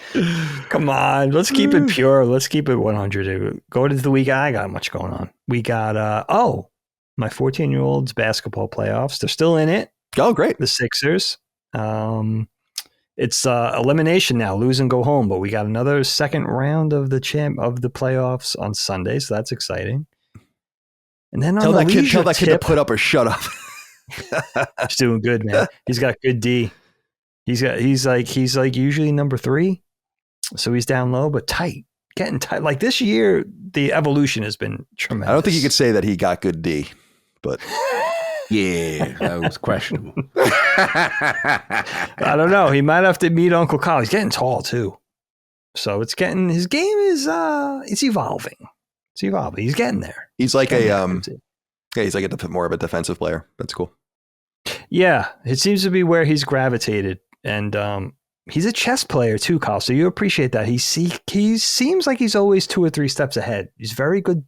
He's very smart, my son. He's smarter than he is athletic. He's pretty athletic, but he's got a good head on his shoulders. So, and I think that plays into his game on the court a little bit. Seeing that, I keep telling him that. I see you kind of reading the guys, and you kind of figure out where they're going to be, where the ball's going to be. He's a great rebounder. He's got to work on his team. Is they're 3 happy. They're a little 3 happy. That's everything. That's basketball. Yeah, that's the whole problem in basketball right now. NBA. I think that's what they're doing. They're following the cadence of college ball, but especially professional. Kids don't need to be taking threes. Like the pros can barely hit 1 in 5. Like it must be a fucking disaster. Dude, it's insane. I think I told you it's threes and drawing fouls. Like it's like insane. That's the NBA. I mean, yeah, they are literally replicating. It's so aggravating. That's drawing fouls as 14-year-olds to concussion. Like people get concussions every other weekend. Like it's like, guys, just play, just shoot the ball, you know? And it's a weird age because the breakaway is kind of out because they can't dunk yet. So a lot of it is breakaway with too much momentum. Layup doesn't go in. It was way too hard of a layup. Yeah, that's what I would always imagine. If you're not tall enough, I always think about that even on fast breaks in the NBA, where it's like, God, you better make that layup. You know, in your head, you're thinking like, can't miss this layup. It's called a layup. Can't miss it up. Dunk yet. It's literally named the layup. You gotta and 80% of breakaway layups are missed. That's brutal. Yeah. Brutal. Yeah, it's a brutal age. But you could see they're getting good. They're starting to figure it out. Cool. You know? Yeah, he's got like the Dennis Rodman kind of like rebounding defense, wily in the paint, sort of kind of, and just complements his team because they got the shooters. They got the quick. One kid's really quick, so they got the 2 point guards. So he's kind of finding his spot. So it's exciting. You know? Cool, man. And it's teaching me about basketball, which is a game I don't really know that well. You know, I love the game of basketball. I just hate the NBA. But I really do. I hate the NBA. I've hated it for years, but it's worse than ever. It's like so bad. It's bad. I can't believe, dude, I watched these videos where I'm like, that dude took 5 steps, 5, like running from literally the top, like even like 3 steps from the top of the key or something. It's like, what do you guys? There's no travel call. I said this for years, and people would like, I lived with this guy, Mike Mitchell, who was a big fan of basketball. And I would say to him, he's like, you're not, what are you talking about? Like, they're not, I'm like, dude, they're traveling all the time. And if you watch it, it's annoying, you know? And the refs emulate that in the teenage games. So it's like, it's really like a miniature NBA game. Yeah, it really is. But it gets to be, and then if they have a call go their way, then the refs are going to, you know what I mean? If somebody has a call go their way, then the refs are going to reverse it. Like makeup calls. So that's classic NHL. Super. I love the makeup call. That's classic NHL shit. It's coming. It's coming. They got to get rid. They got to get rid of the 3-point line. That's the 3-point line is a new thing from the 80s, and it can go. Basketball existed for most of its existence without it, and it would be interesting to change. Yeah, it would be interesting. Do you remember, Cog? Do you remember when they made the 3-line closer, and then they pushed it back again? Yep. I do remember. Yeah. That was a huge thing. Then he had the 3-point percentages and people were just jacking them up. Yeah. Anyway, sorry. It's time to go. No, you yeah, that's it. On the leisure tip, I'm watching on a hot Dustin tip, watching some Severance. Dude, you're watching Severance. Show is how far amazing. Are you now? How far are you now? I just started the 2nd season. Nice. Dude. I've only watched the first season. Everything I heard it was. Yeah.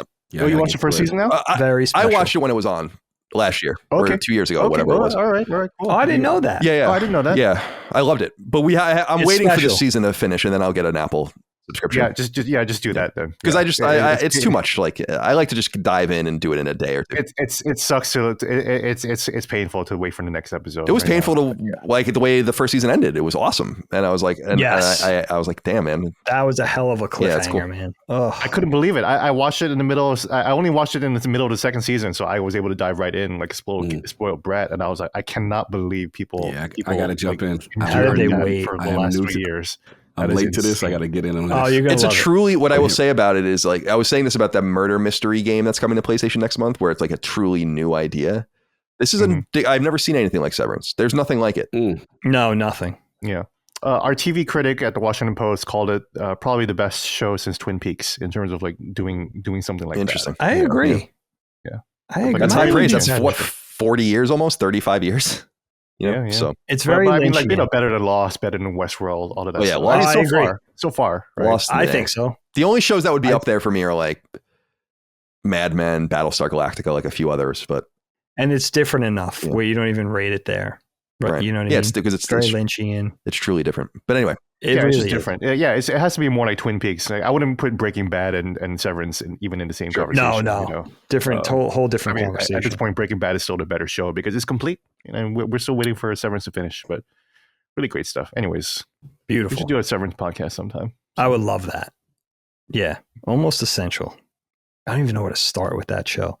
Anyway, guys, just going out. Just a few shameless plugs here. And just to keeping the lights on. Patreon.com/laststandmedia for early ad-free access. As always, there's different tiers there. You guys could jump in at whatever level you choose. laststandmedia.store has the merch for Gene, Cog, and the Kyle Man, Chowder Man, if you're nasty. I'm Digster Moriarty saying thank you out there for joining us. You are appreciated. We love you.